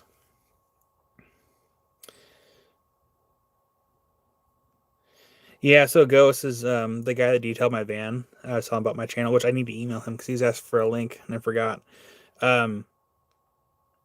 He was asking me about like collecting rocks on the beach. He's like, "Do you sell stuff you find on the beach?" I'm like, "No, I don't." And he's like, "Why?" And I'm like, "Because it's illegal to sell stuff that you collect off the beach. Because there's, I think it's like 2.5 pounds per day, or 2 gallons of rough. I forgot what it's a very low limit of how much you can collect off the beach. And similar to BLM land, you can't sell what you find on the beach. Personal use only." And I told him that I don't sell it. And he's like, "Well, how come?" I'm like, "Because I don't want to get in trouble." He's like, "It's a good answer."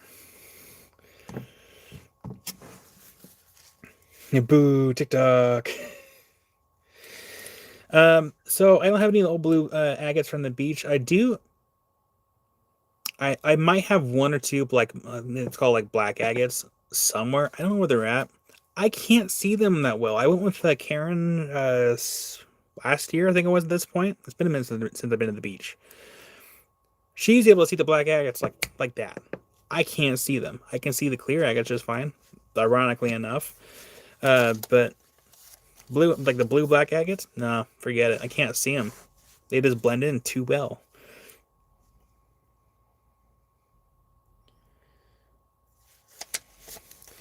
I'll look that up. If anything, I might see if Josh can locate some Apache Jim Criscola from Mexico.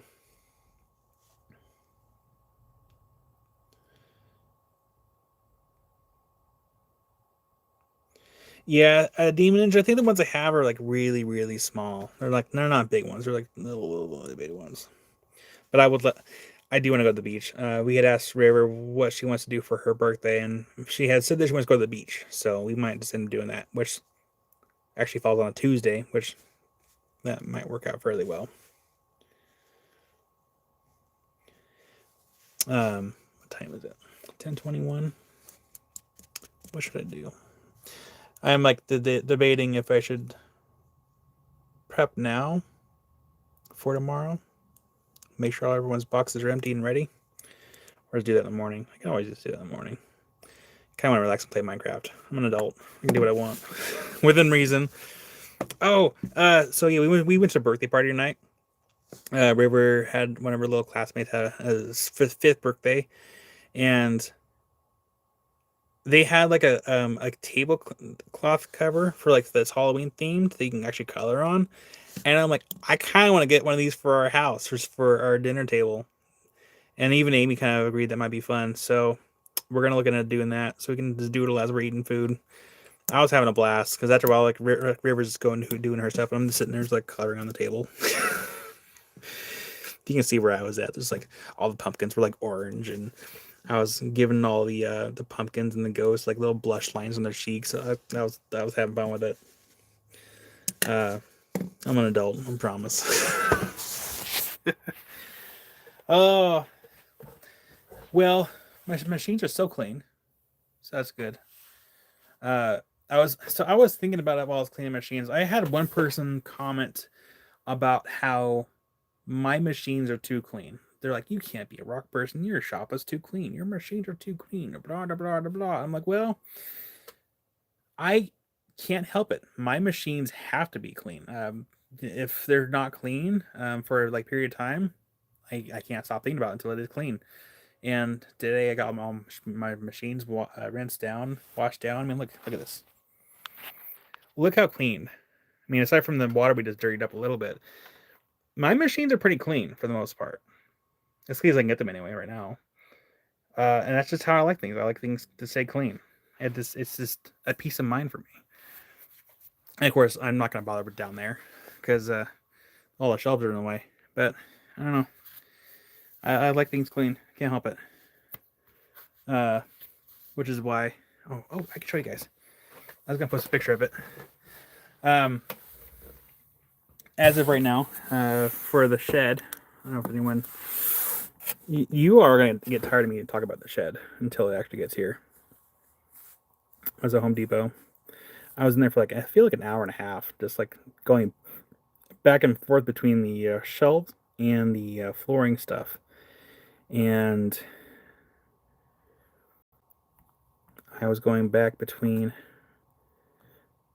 I don't know how it's going to show here because we're looking at a phone. But I was going back and forth between the colors, so between that one and that one, and I was like, I don't know, but the color for that board right there just wasn't really like blending too well with like the shelving I was looking at for the shelves and the paint. Like I was kind of looking at because it's going to be kind of a very neutral like gray to kind of help make it clean looking for that shop. But yeah, it just and like even like the other color brown just did. This would have been fine maybe if I had like glass displays, like glass shelving, but I'm not. So I ultimately went with the lighter color flooring, and I feel like it's just gonna blend a little bit better if I use that with that, and then find like another grayish white for the walls and like a slightly darker gray for like some of my like the trim and stuff. Yeah, as of right now, my poor van, it's got 20 boxes of that click and lock in the back. It's squatting a little bit. It really is, Meg. And that's why like whoever comes over, I know Fred, he's like So Fred is really funny because I've heard this many times from people come over. They're like, "Your shop has actually looks a lot bigger on camera." And I'm like, "I know. The shop's not that big. Like the shop that we're in right now, it's not that big. Wildheart's been in here. Fred's now been in here. Karen's been here. Theo's been here. It's it's not that big of a shop. I mean, it looks big on camera, but it really isn't. It's a 14 by 24 space, and it's not even fully utilized because that shelf, that little corner that sticks out right here, that has the water heater and furnace back there. So like that sticks out a lot, and then of course that takes up space. That takes up space. And so it looks big on camera, but I promise it's not. I've been utilizing this to the fullest extent. Uh, yeah, but I'm excited. Um, it's just now patiently waiting for them to pick a day to start digging. And right now we are on weather permitting mode, which is Oregon. It's raining. I think they were here Wednesday or Thursday. Yeah, smaller is much easier to heat in wintertime. I will give you that. Weather. So weather. Ooh, we have a break in the weather late next week, so that's a plus. And it looks like it's supposed to be 22% chance of rain and 10% chance of rain on Wednesday and Thursday. High 60 and 61. So, but it might start raining Thursday night. Ugh. So fingers crossed. They start digging middle next week. Fingers crossed. Please keep your fingers crossed for that.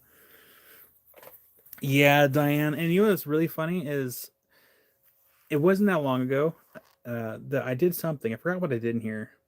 I think that's what it was. I built this stuff behind me, that shelving.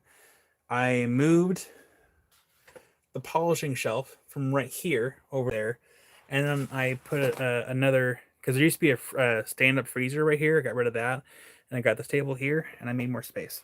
And Amy's like, I'm impressed by how you're able to squeeze out more space out of this shop when I already thought you were at full capacity.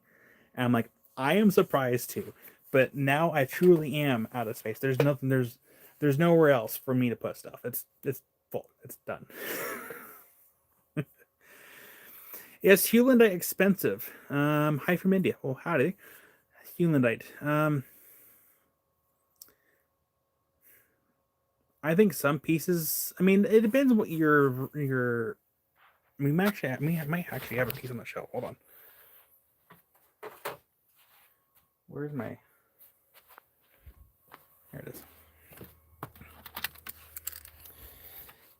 Thank you, Meg. Yeah, I'm excited.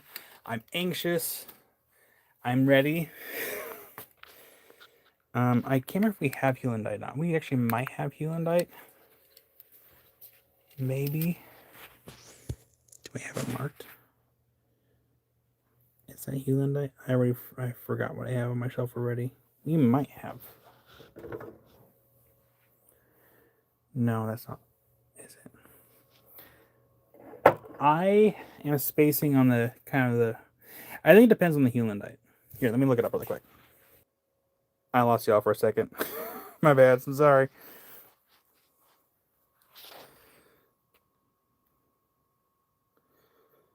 Let's see here. How close is Fred to you?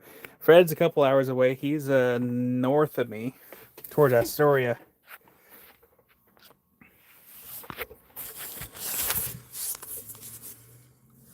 Yeah, because Fred's in Astoria. Wildheart's just over the bridge, not too far from that. And then Karen is in Newport. We have a lot of people here in the Northwest.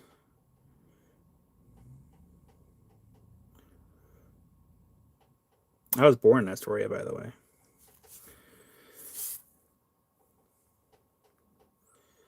Hewlandite.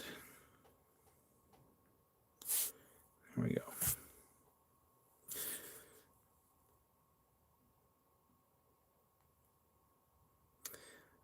Oh yeah, okay. Yeah, so yeah, that is what that is. Okay. So yeah, Hewlandite really depends on a few things. How gemmy it is, how nice it is, but I feel like a lot of the hewn lights and like the silhouette like varieties, they range really. They can be anywhere between like the 40s up to 90s in a reasonable price. But it looks like looking online, there are some higher cost specimens that are kind of in the hundreds. So it probably just depends on quality, who's selling it, if it's a museum grade. I think the museum grade's kind of a case by case. And I don't mean the rocks, I mean whoever's grading it. I mean, for all someone else could know, this piece of obsidian is museum grade. I think it depends on the person. Supposed to rain at around 4 a.m. at Howden Ridge and let up around 8:65 for high, grade 80. Oh man, Diane, that's almost like the perfect weather because that means the rocks already rinsed off for you. That's the best time to go. Because here on the coast, I'm saying here like I'm already there. I want to go. The best time to go rock counting on the coast when it's raining, or even if it's not like a full rain, if it's like heavily misting. It's like the best time to go because it rinses off the rocks. You can see what you're looking for. Helps out quite a bit.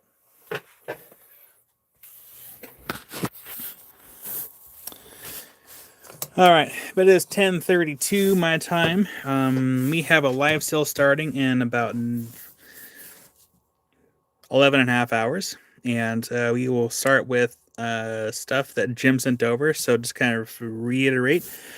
We have Blue Forest Petrified Wood, North Dakota Petrified Wood, Lake Superior Agates, and... Oh, my phone was on silent. I'm so sorry. 1 second. The one time that it's not on silent, it goes off. And then he just has a box that got here today with UV reactive stuff, and it contains Franklinite. And what else? A fair amount of Franklinite. A few pieces of Wernerite, which I'm going to buy one of them. So, I'm sorry. I got to add to my collection too. And then... Okay, here. Spodumene. So we have Wernerite, Franklinite, and Spodumene is a lithium aluminium silicate mineral primarily used as a major ore for lithium extraction, which is vital for industries like batteries, ceramics. It also has a value as a collector's gemstone. And then what I'm going to do tomorrow is, so fair warning, there will be a lot of lights turning off and on. I am going to hook up my lights to a surge protector so I can turn it off and on with my toe. So we can go between lights pretty quick. And then I think there's also a couple bags of fluorides that are very fluorescent in the batch as well. So tomorrow we're going to kick it off with Jim's stuff first. And then after we do Jim's stuff, because he's going to be with us shortly between 10 and 2 to hang out with us, we will do some other stuff that we got from Josh. And tomorrow might be like a short day. And then I think Amy might be going live tomorrow night. I don't know yet. I will converse with her unless she's already listening to us. Amy, if you're listening, are we going live tomorrow night? A smoky quartz tower I got from you glows neon green and UV. Oh, nice. Oh, speaking of quartz, there's actually a couple quartz pieces in that bag that also fluoresce. It's like purple. So I wonder if Jim got a hold of some more purplier powellite phantom quartz from Brazil. I gotta double check with him. He might be able to let us know tomorrow. So all the stuff that's tomorrow, that's from Jim, is consignment stuff. So you're not only supporting Jim, but you're supporting me at the same time. But yeah, I'm excited for some of these pieces. Like they're, I might buy a couple pieces for myself, and I'll wait until we get through everything to show you what I'm gonna set aside for myself, because There's some cool pieces. Man, I think, some Franklinite. Or what's the other one? There's Franklinite and there's one other one. Oh, I'm spacing it. Franklinite. And there's one, Willemite. The one that's mostly green, I think. I have one of the two. And that's the only one I have. Yeah, that Powlight's cool stuff. And my friend Josh, I think he says, like, excuse me, that's bad English. Josh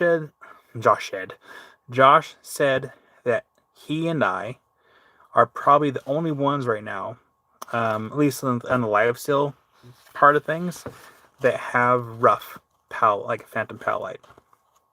Because he specifically went to Brazil and he handpicked all this stuff and he brought it back. And so there's not a lot of it out there as far as like the rough material that I've seen anyway. I haven't really fully checked, but I haven't seen it, like, very many people on the live sales selling the rough material. So we have a lot still. A lot. That's okay. Never hurts to have a backup supply. Yeah, I'm excited for tomorrow. But for now, I am going to go brush. No, wait, do we have any sweets? I don't know if we have any sweets. Yeah, I think we'll play Minecraft for a little bit. But yeah, we'll be live tomorrow. And Diane, I hope you have a wonderful time at Honda Ridge tomorrow. I really wish I could be there to hang out with you guys. It sounds like so much fun. Someday, I'll make sure to reach out in far enough in advance if I can ever afford to do that with the shed right now. But I do want to go. Maybe a business write-off because I'm working. we can have a business lunch and talk about rocks, and then we can write off the business lunch. Hope my CPAs are not listening. Anyways, what's the name of that Brazilian quartz? It's called Powellite Phantom Quartz. I believe they found it for like a pocket of it a while back, and then the pocket was depleted, and then they found another pocket of it, I think fairly close by, and they're assuming that's the same variety of quartz, and it is very UV reactive. In fact, do I have one here on my shelf? I do. So let me grab a light.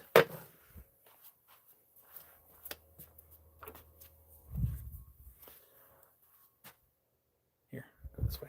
Just gotta suck it in. I'm thankful I won't do this for very much longer. This is ridiculous. Ooh. My big butt's kind of knock things over. Let's grab this box. All right, so this is the B grade variety. So we have A grade and B grade. There's actually another box over there of A and B grade mix, and I don't want to sort it.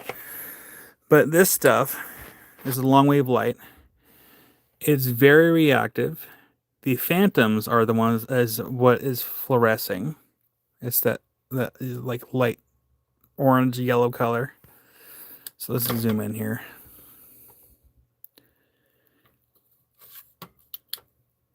There we go. So that is quartz, supposed Powellite phantoms. The Powellite is what gives it its UV reactiveness. And yeah, it's rather beautiful stuff. So if you actually, do we have any more towers in here? Here we have towers.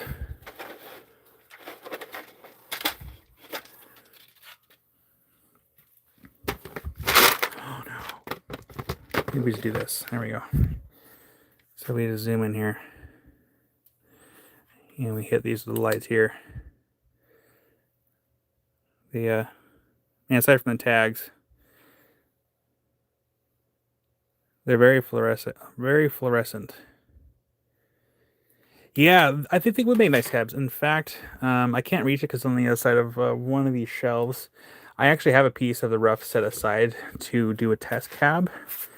I I'm not going to hide it that I'm not looking forward to doing, because I do not like working with quartz. I prefer working with Obsidian. Obsidian is oddly easier for me to work than it is Obsidian, or than it is quartz. Oh, Demon Ninja, you just reminded me. I'll have to grab it next week. We have some highlight opal cabs that Josh got for us, and they're at the warehouse right now, waiting for me to pick them up.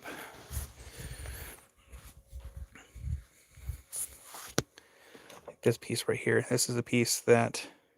Nope, that's not it. Where's my piece at?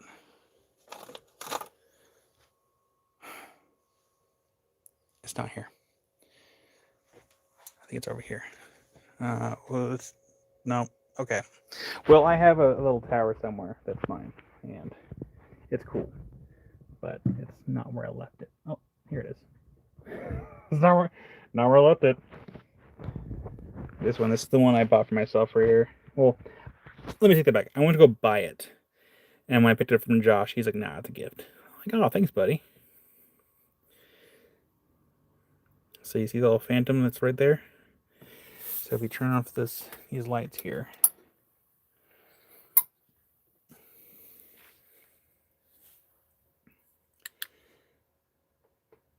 oh, here, let's find a slightly darker object to maybe hit it with the light here, like my back of the phone. I should do. There we go. So that's a little better. But look how that glows. That was really nice of him. He gave me a really cool piece. I went on his live sale on TikTok, and I'm like, I got my claim in just in time. I'm like, yeah.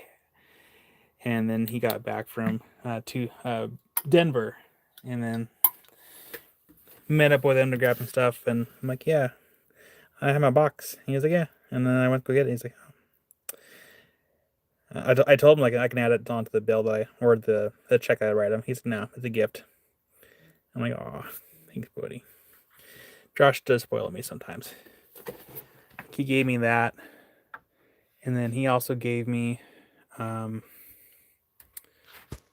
I can reach it.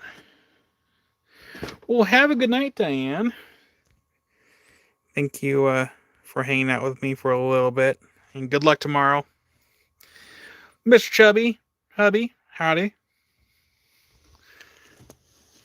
Uh-oh, knocking things over. He also gave me this. If I can get to it without breaking stuff, that'd be great. Oh, a little dusty. But he also gave me this too.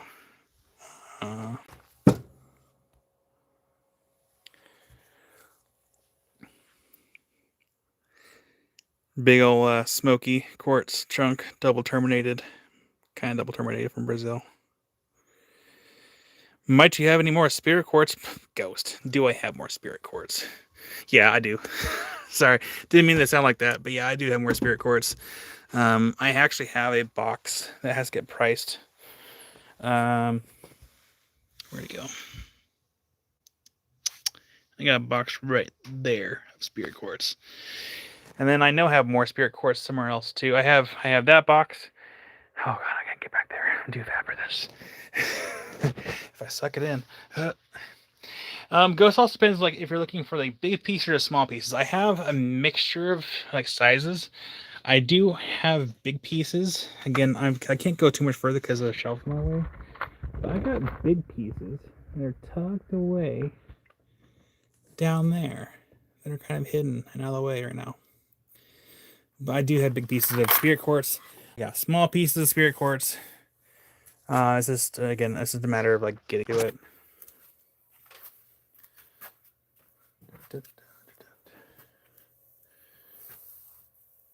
Palm stone size. Yeah.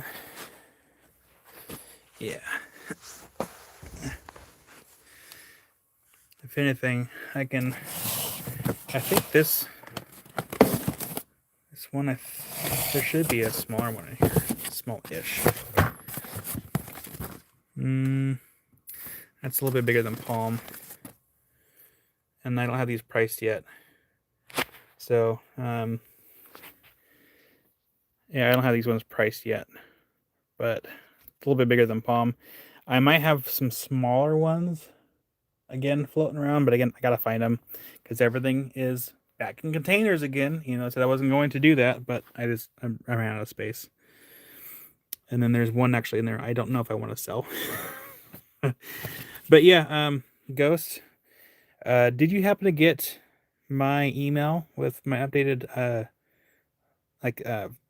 number? Because you can always text me too. So because sometimes I'm almost quicker with texting back. Sometimes don't quote me on that. But I can set this aside and I can figure out the price for it. Again, there's one in there I don't know if I want to sell because I guess the spirit quartz from Bukunotuk, they're not finding, supposedly from the wholesalers, they're not finding as nice pieces anymore. So I am considering saving this one for myself because I do have a piece of spirit quartz up on that shelf over there, but it's not fingery like that one, and I really like how that looks. So I might keep this one for myself. This is where it's hard being a collector and a seller. This is a problem. It's a problem. Because usually once something goes into my collection, it's very rare that I get rid of something. And usually if I get rid of something, it's because I found something better to replace it with. And it doesn't happen often. I think the last time that happened, that I replaced something that I got. Oh, we have spiders fighting down there. Fight. We have a roly-poly as a referee, maybe. And it looks like the spider on the left, I believe, is winning this dance.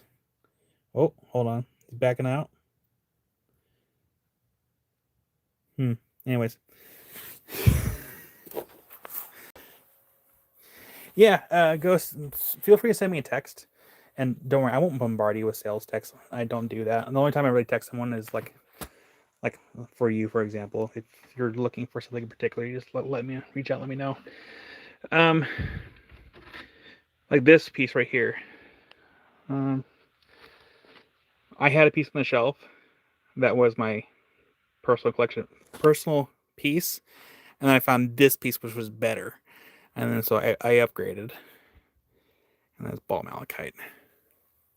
But it's very rare that I replace stuff or I get rid of stuff. What's that? I already forgot what that is back there. Oh, that's Malawi Smoky Quartz. Yeah, I thought that was cool, so I kept it. I'm forgetting what's on my shelf. I have a problem. A brown widow. I don't know. Maybe. It seems the fight got broken up between the two spiders and the roly-poly. Where's the roly-poly at? I know. It's late at night. We're getting loopy. Not really. Night's young. All right. So it looks like the roly-poly is doing his own thing. And those two, I wonder if that's a male and female. Because they're getting along actually fairly well. It might be. Yeah, so that's kind of interesting. And that roly-poly's an interesting color too.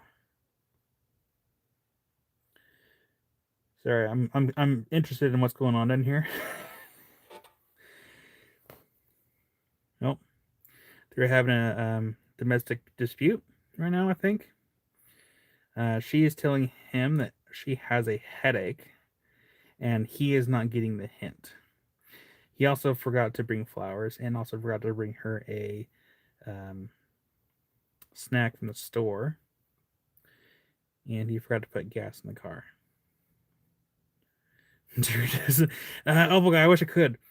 And yeah, I can't even do it. I wish I could. Oh, come on, baby, please. It's our one time in the 3 months. I've got a headache. you didn't make the web this morning. Morgan Freeman, I can smell you.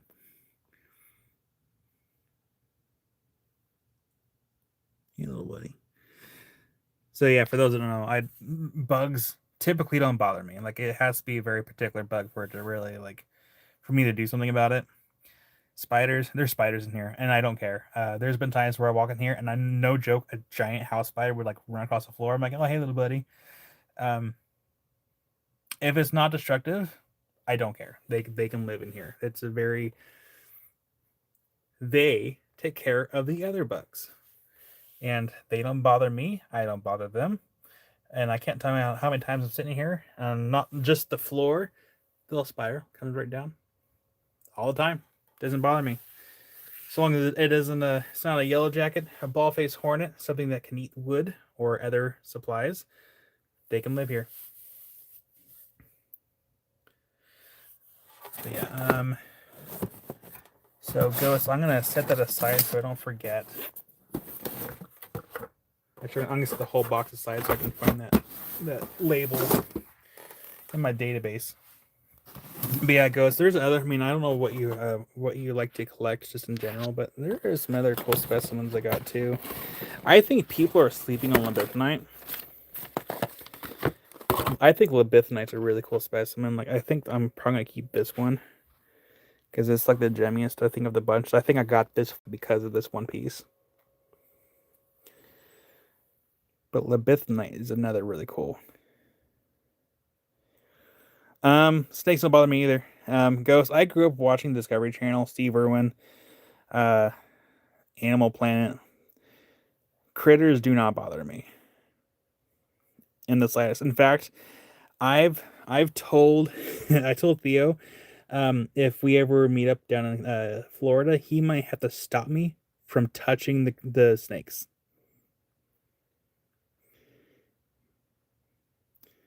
Because and the thing is, Ghost, like here in Oregon, we actually have rattlesnakes. We actually technically have rattlesnakes here in the Willamette Valley. They're not as common as they would be in like the eastern part of the state in the desert.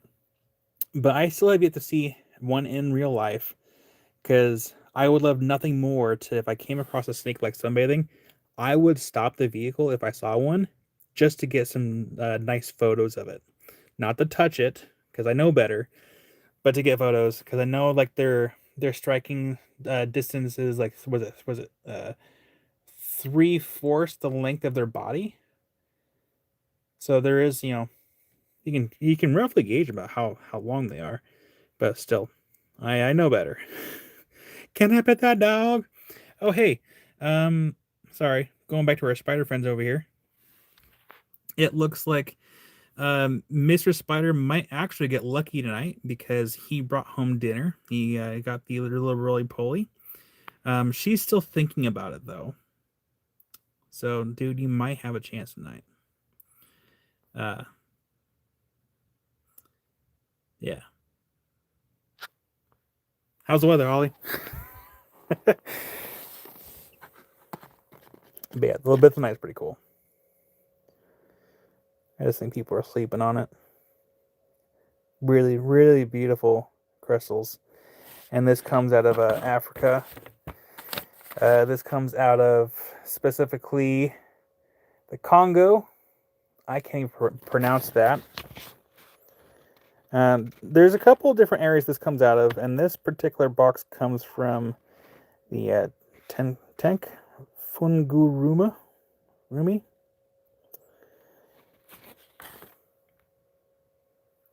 Can I pet that dog? Yeah, no. I've actually stopped my friend from driving once to move a gopher snake out of the road. It was a big gopher snake too.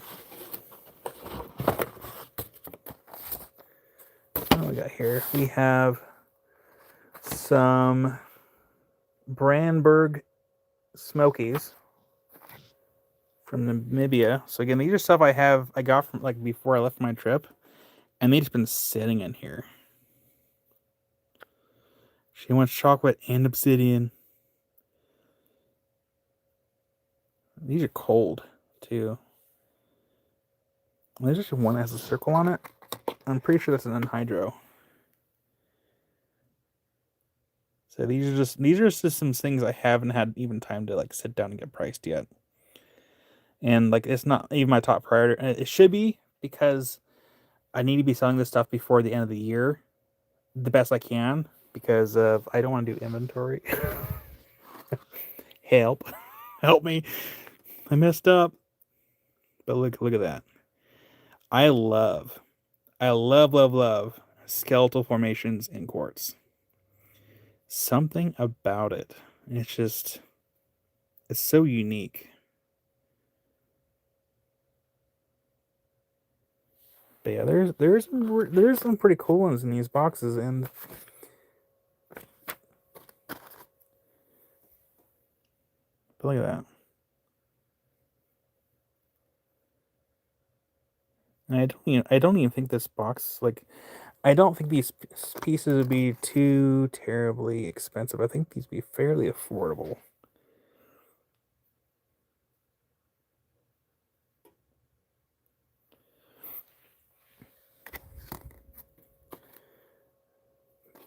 But yeah, Ghost, where you talk about that one, the skeletal one there. So you like, I can let you know when I get around to getting that priced, or I can get that price this week along with the Spirit course, if that was the one you're looking at. But yeah, just even like the double terminations. I love double terminations.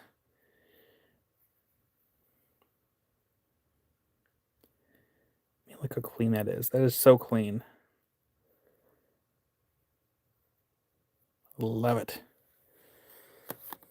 So yeah, I'll put that on top of that sheet so I know to get that price, and I'll put that with the Spirit Quartz box. And Ghost, don't hesitate to just text me and bug me if I don't get to you by Monday, or Tuesday, because Monday is like wrapping invoice day. But actually, no, sorry. Let me rewind a little bit. Since I'm not live on Sunday, technically Sunday, I should have invoicing and everything wrapped, because I don't expect us to be super busy this weekend as far as like heaps and heaps of stuff. Like, I think invoices should go out by Sunday at some point, but still do Thursday. So you still have it has an extra day for everyone to get everything all squared up. This box, fluorite highlight. Oh, I forgot about these. I forgot about those. Orongo? I think it's Orongo. Right? Namibia. It doesn't say exactly where Namibia.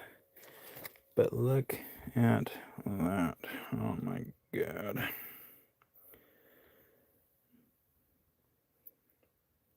Oh man. Yeah, remind him.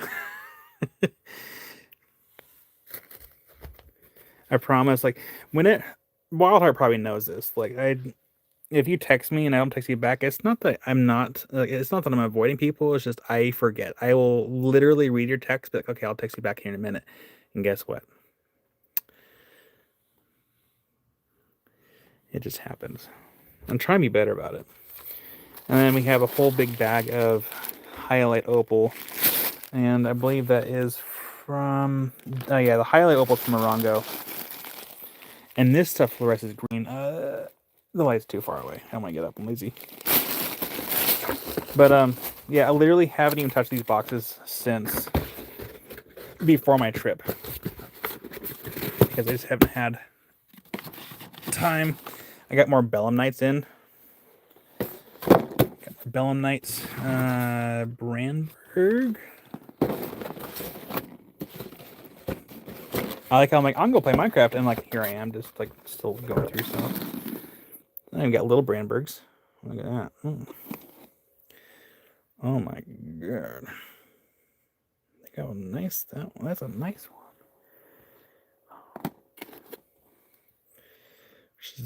We just have like a nightly ritual. We just sit crisscross applesauce on the floor like this, and we just go through boxes and we just see what we can find.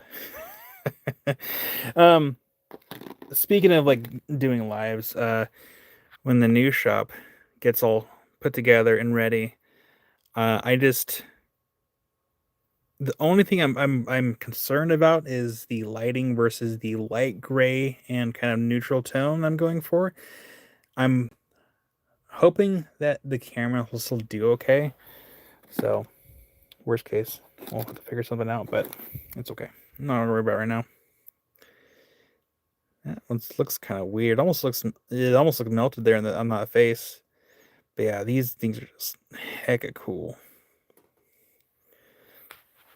I feel bad because I have cerium encrusted fingernails right now.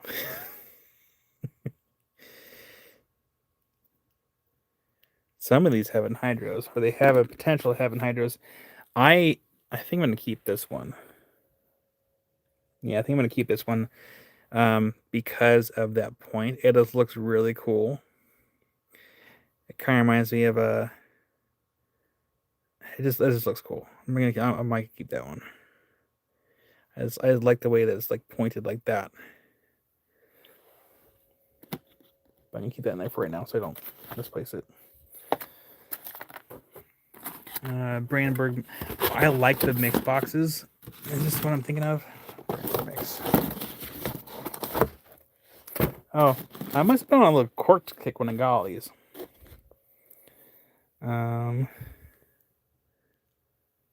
There's apparently a water bubble in that one.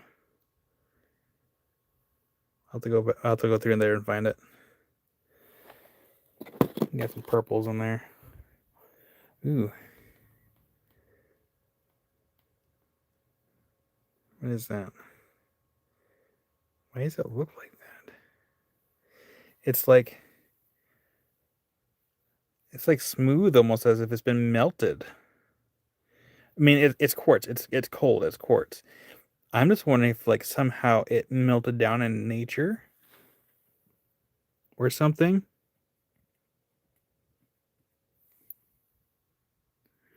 I'll have to look closer at that because that's weird. It doesn't feel soft. Because usually if I find like some kind of like if I find stuff that's been coated or treated and I feel like it's been coated or treated, I make sure to point it out because me personally, I don't like stuff that's been coated or treated. But sometimes they have to in order to stabilize it, which I understand. It's just not my cup of tea. Did we pick up this one? Yeah, we did. Picked up that one. That one's cool too. So a lot of times I'll kind of feel it. I'll see if I can feel like any kind of like coating, because if it's been coated, this one might actually have been coated. It feels different. It's hard for me to kind of explain the feeling. Plus the luster on it, it looks like it might have been coated with something, maybe to kind of help show the stone better.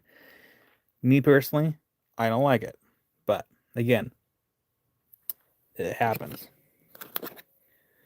This one has not been coated, so like you can kind of tell. So if you go back over here, you can kind of see again the luster is kind of, it looks different. I can't think of a good comparison versus like natural, like that's all natural. It's almost like the luster has been muted a little bit with the coating. That's like the best way I can describe that. Like it's muted.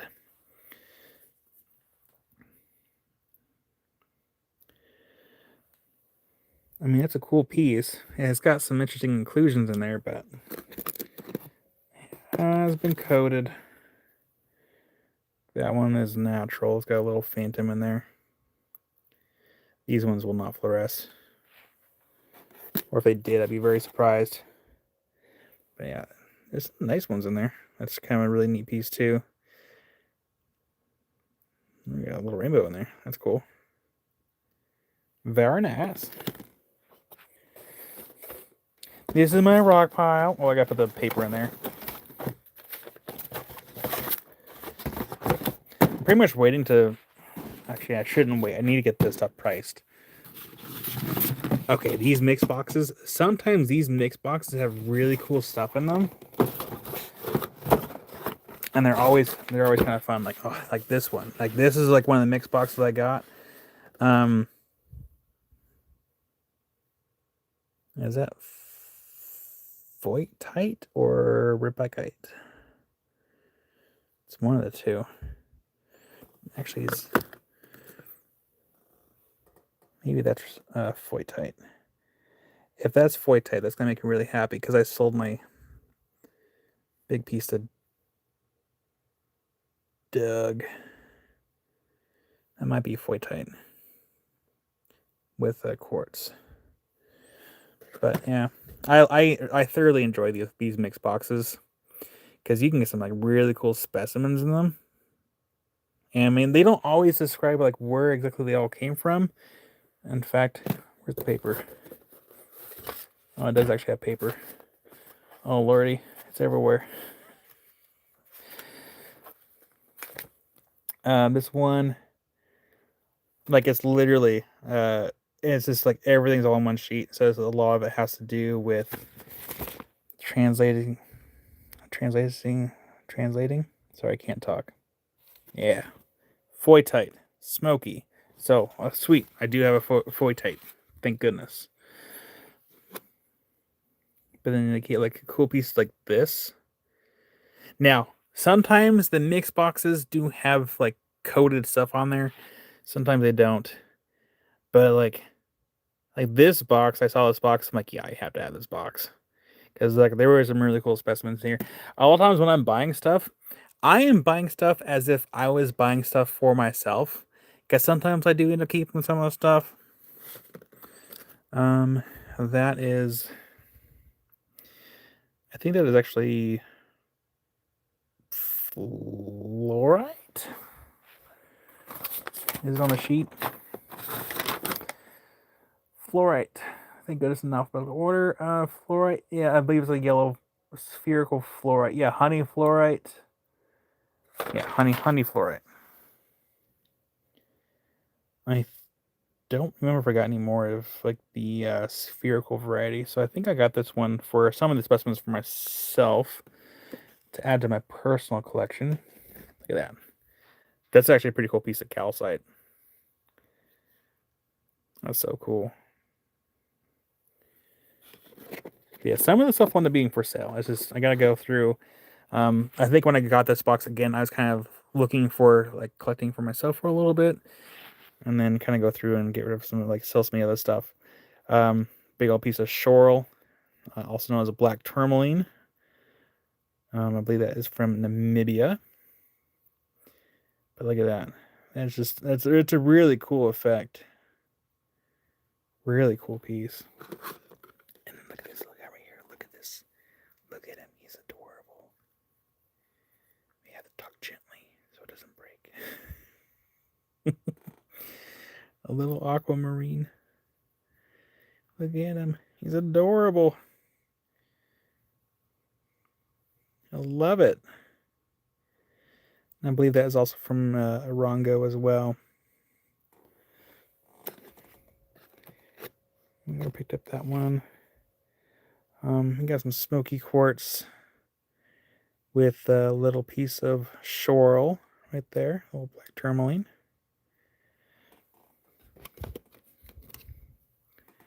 And then that is, what do we got here? That is,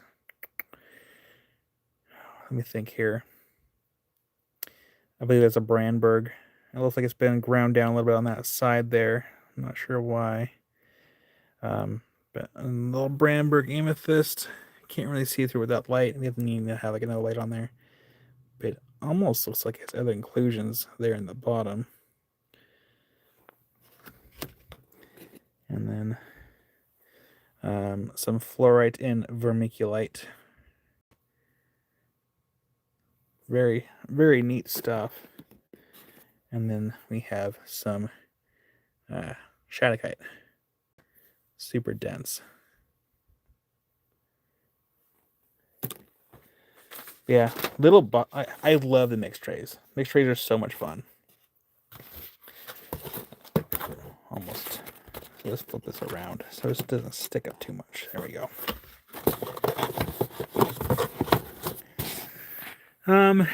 But yeah, it looks like I had gotten some Chrysocolla, juicy Chrysocolla.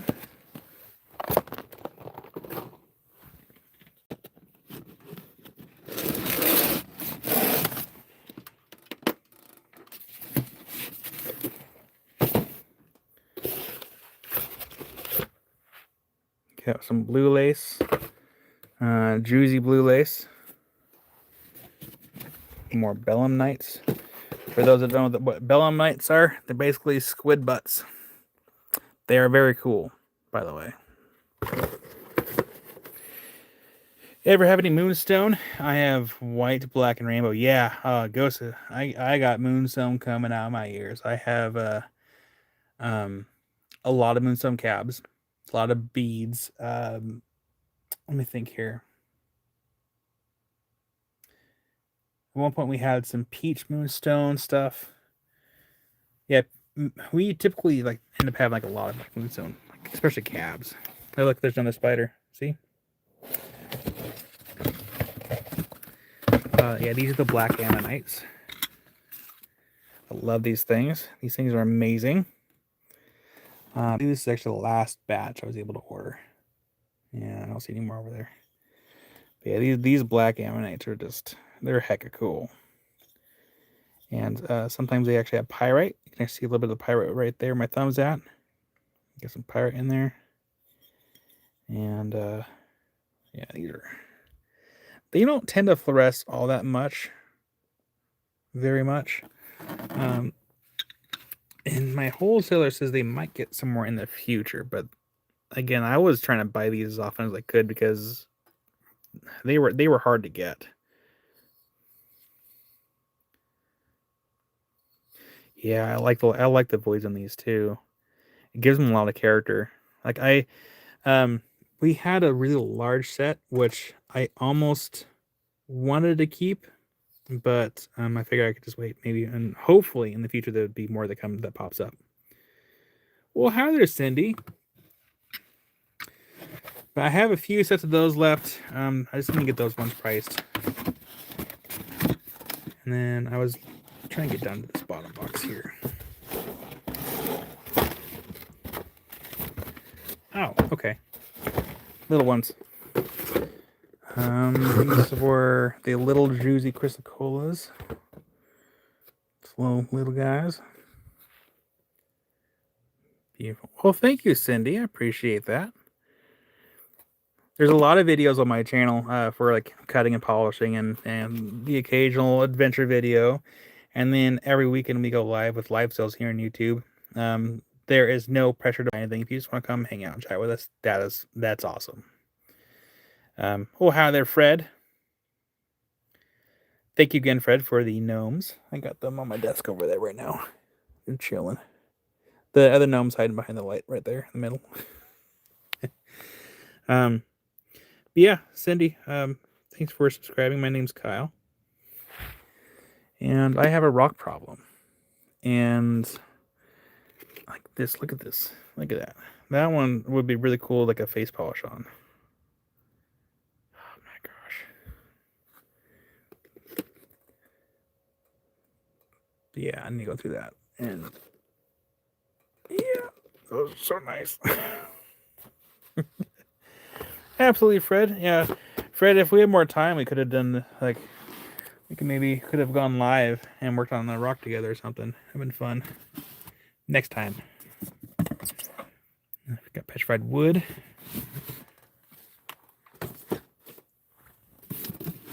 I'm making a mess before bedtime. No big deal. Oh, man, I forgot about these. They were so cool.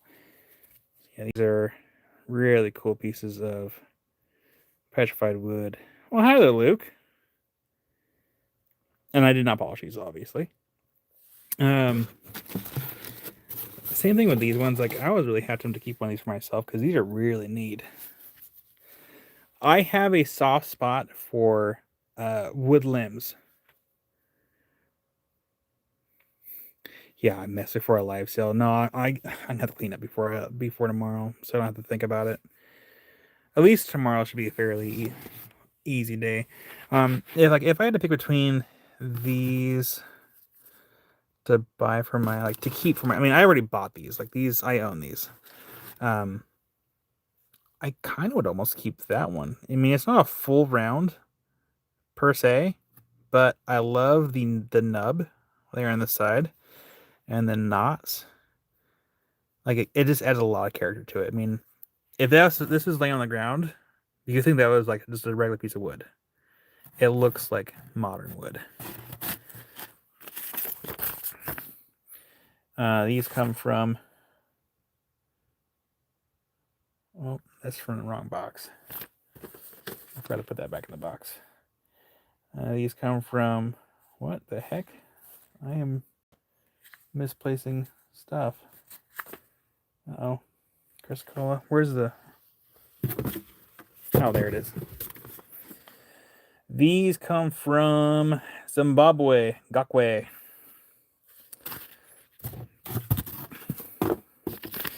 Petrified wood is amazing. We actually have a really large piece from Madagascar here in the shop.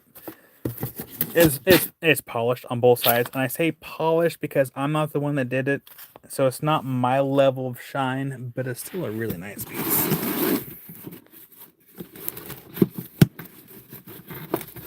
Oh, come here, you. Oh, there goes another spider. He's running up the box. There he goes. Spider number 4. And Wildheart's going to bed. Have a good night, Wildheart. And good luck at your appointment. Fingers crossed that everything goes well. Keep us posted. Ooh, okay. Oh, and there's another spider. See, I'm telling you, spiders everywhere in here. And they don't bother me because I ain't scared of nothing. I'm scared of taxes. That's what I'm scared of. All right, let's see here. In this box, we have one side polished blue lace, and then we have topaz, and then we have Orongo, and then maybe a Shoral. So yeah, we have topaz in that box there. Ooh, what is that? That was cool. And we have the blue lace agate. Got 3 of those in there. And then this thing right here. Here, let me zoom in just a little bit. So we zoom out and we zoom just a little bit in so the camera flips over to one of the other cameras. There we go. Yeah. So this one is Shoral with smoky quartz and highlight opal. So like right here, my thumb's at, that's highlight opal. Same thing up there, that's highlight opal. And over here, my pinkies, that's highlight opal. So that should all glow green with the UV light. And it's a pretty good sized piece. I'm just kind of feeling around for any loose crystals, because sometimes they do have loose ones. That's on the back side, that's fine. Yeah, it does have smoky quartz in there. So it's a good mix. But yeah, it's a nice big piece. It's like the last big ones that I bought for a while. And I wonder if I might have to dump that water out. I definitely like Shoral. New me today. Yeah, I forgot I bought this bag of topaz. See, this is what happens. This is why, between stuff being in boxes and food being in the fridge that I can't see that's been covered up that go bad, things cannot be covered up to me anywhere because I will forget that I bought it. Hi, Cindy. So we have some nice topaz. Rough, and I just need to get around to figure out how to price this or get it priced. And these should be all natural. So apparently I didn't get a whole lot of it. It's a little itty bitty bag. Oh, there's some down there in the bottom too. This fell out. That's fine. But yeah, I won't go through all any of the boxes. But yeah, Fred was here for a little bit. Fred got to see a little bit. Luke, it was a bit more than 5 cents.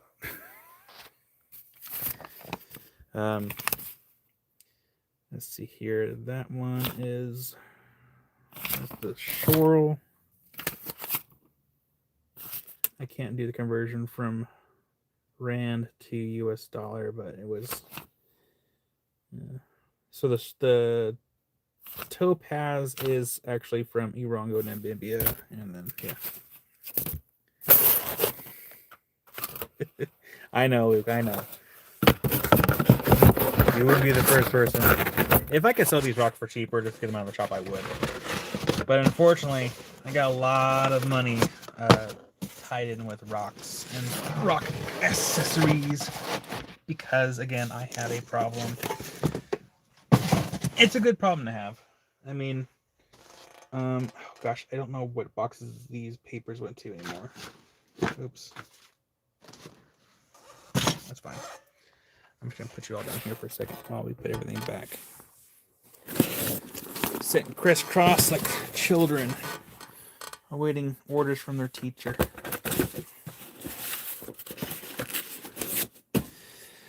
Let's see here. Luke, it depends on the petrified wood. The stuff that I bought from overseas, that box is not priced yet. I do have other stuff that is from the same area from, I already forgot the location of it. I do have other ones like that are priced already. And I believe they range between 30 to 60 depending on the size. But I will tell you that once in a blue moon, I make mystery boxes of rough rock from the pile out back. I got a huge pile of rock out in the backyard. And in the past, I've done several varieties. I've done obsidian boxes, petrified wood boxes, and then just rough, like mixed material between like agates, jasper, petrified wood. It's just a mystery box of rough rock. I don't do that all the time because the amount of time that it takes to make those boxes, and then also I'm pretty sure the post office doesn't like me very much when I send them. We have some interesting happens because like those boxes are like 18 pounds for the medium flat rate boxes, and I charge what I think $50 per box, and that includes the shipping cost when I do make them. The boxes tend to show up very beat up because of the weight. We've had one person actually get one of the USPS rollers from the transfer station for the boxes end up in their box because it impaled into the box, got stuck, and then he got one of those rollers, which is really funny. I'm like, you should frame that. That's hilarious. Got a piece of lava rock, nice. And Ghost is time to sign off very late or early in my neck of woods. Well, have a good night, Ghost. Thanks for hanging out, and maybe we'll see you tomorrow. Any inexpensive amber, cherry wood. I don't know about cherry wood, but I do have some copal. Again, I had to price it, and I think the copal's been like coated with something, so whoever gets it will have to like maybe sand it down or something to kind of get rid of that coating they have on there. But I do have some copal. I do have to get it priced. I had to go through it a little bit because some of it should have bugs in it. Not all of it, but some of it will. It's just finding time to get it done. But I need to go to bed. I should just go to bed. But I at least want to play Minecraft for at least an hour-ish.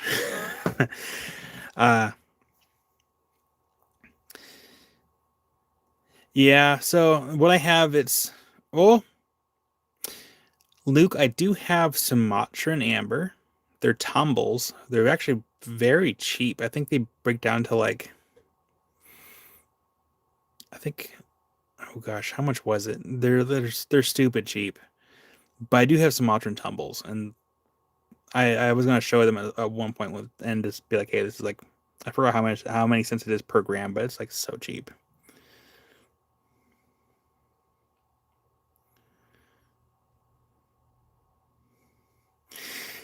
Luke, I get you mean. I guess what you mean. Well, good night to you as well, Cindy. Yeah. Sorry, I'm really bad at goodbyes. I should have ended this like after I got done with the Obsidian, but we got distracted with rocks and stuff. I need to clear off my desk here really quick and then go inside and play Minecraft until I feel like I'm tired, I guess. And then you'll be live again in 10.5 hours, give or take. But yeah, we'll be live again tomorrow. Live sale in the not vertical format, will be horizontal format. Rocks don't yell at you, but they make you yell if you drop them on. Oh yeah, that's very true, Luke. Hi there, James. Just catching the end of it. We're actually gonna call it a night here because I'm gonna be live again tomorrow morning. We're gonna do a live rock sale. But yeah, thank you everyone for hanging out with me while we polish a piece of fire obsidian, and I will see you all in less than 12 hours. So bye everybody. Here comes the boop, and we will actually use this as our fare thee well. So we have a gnome. Bye everybody.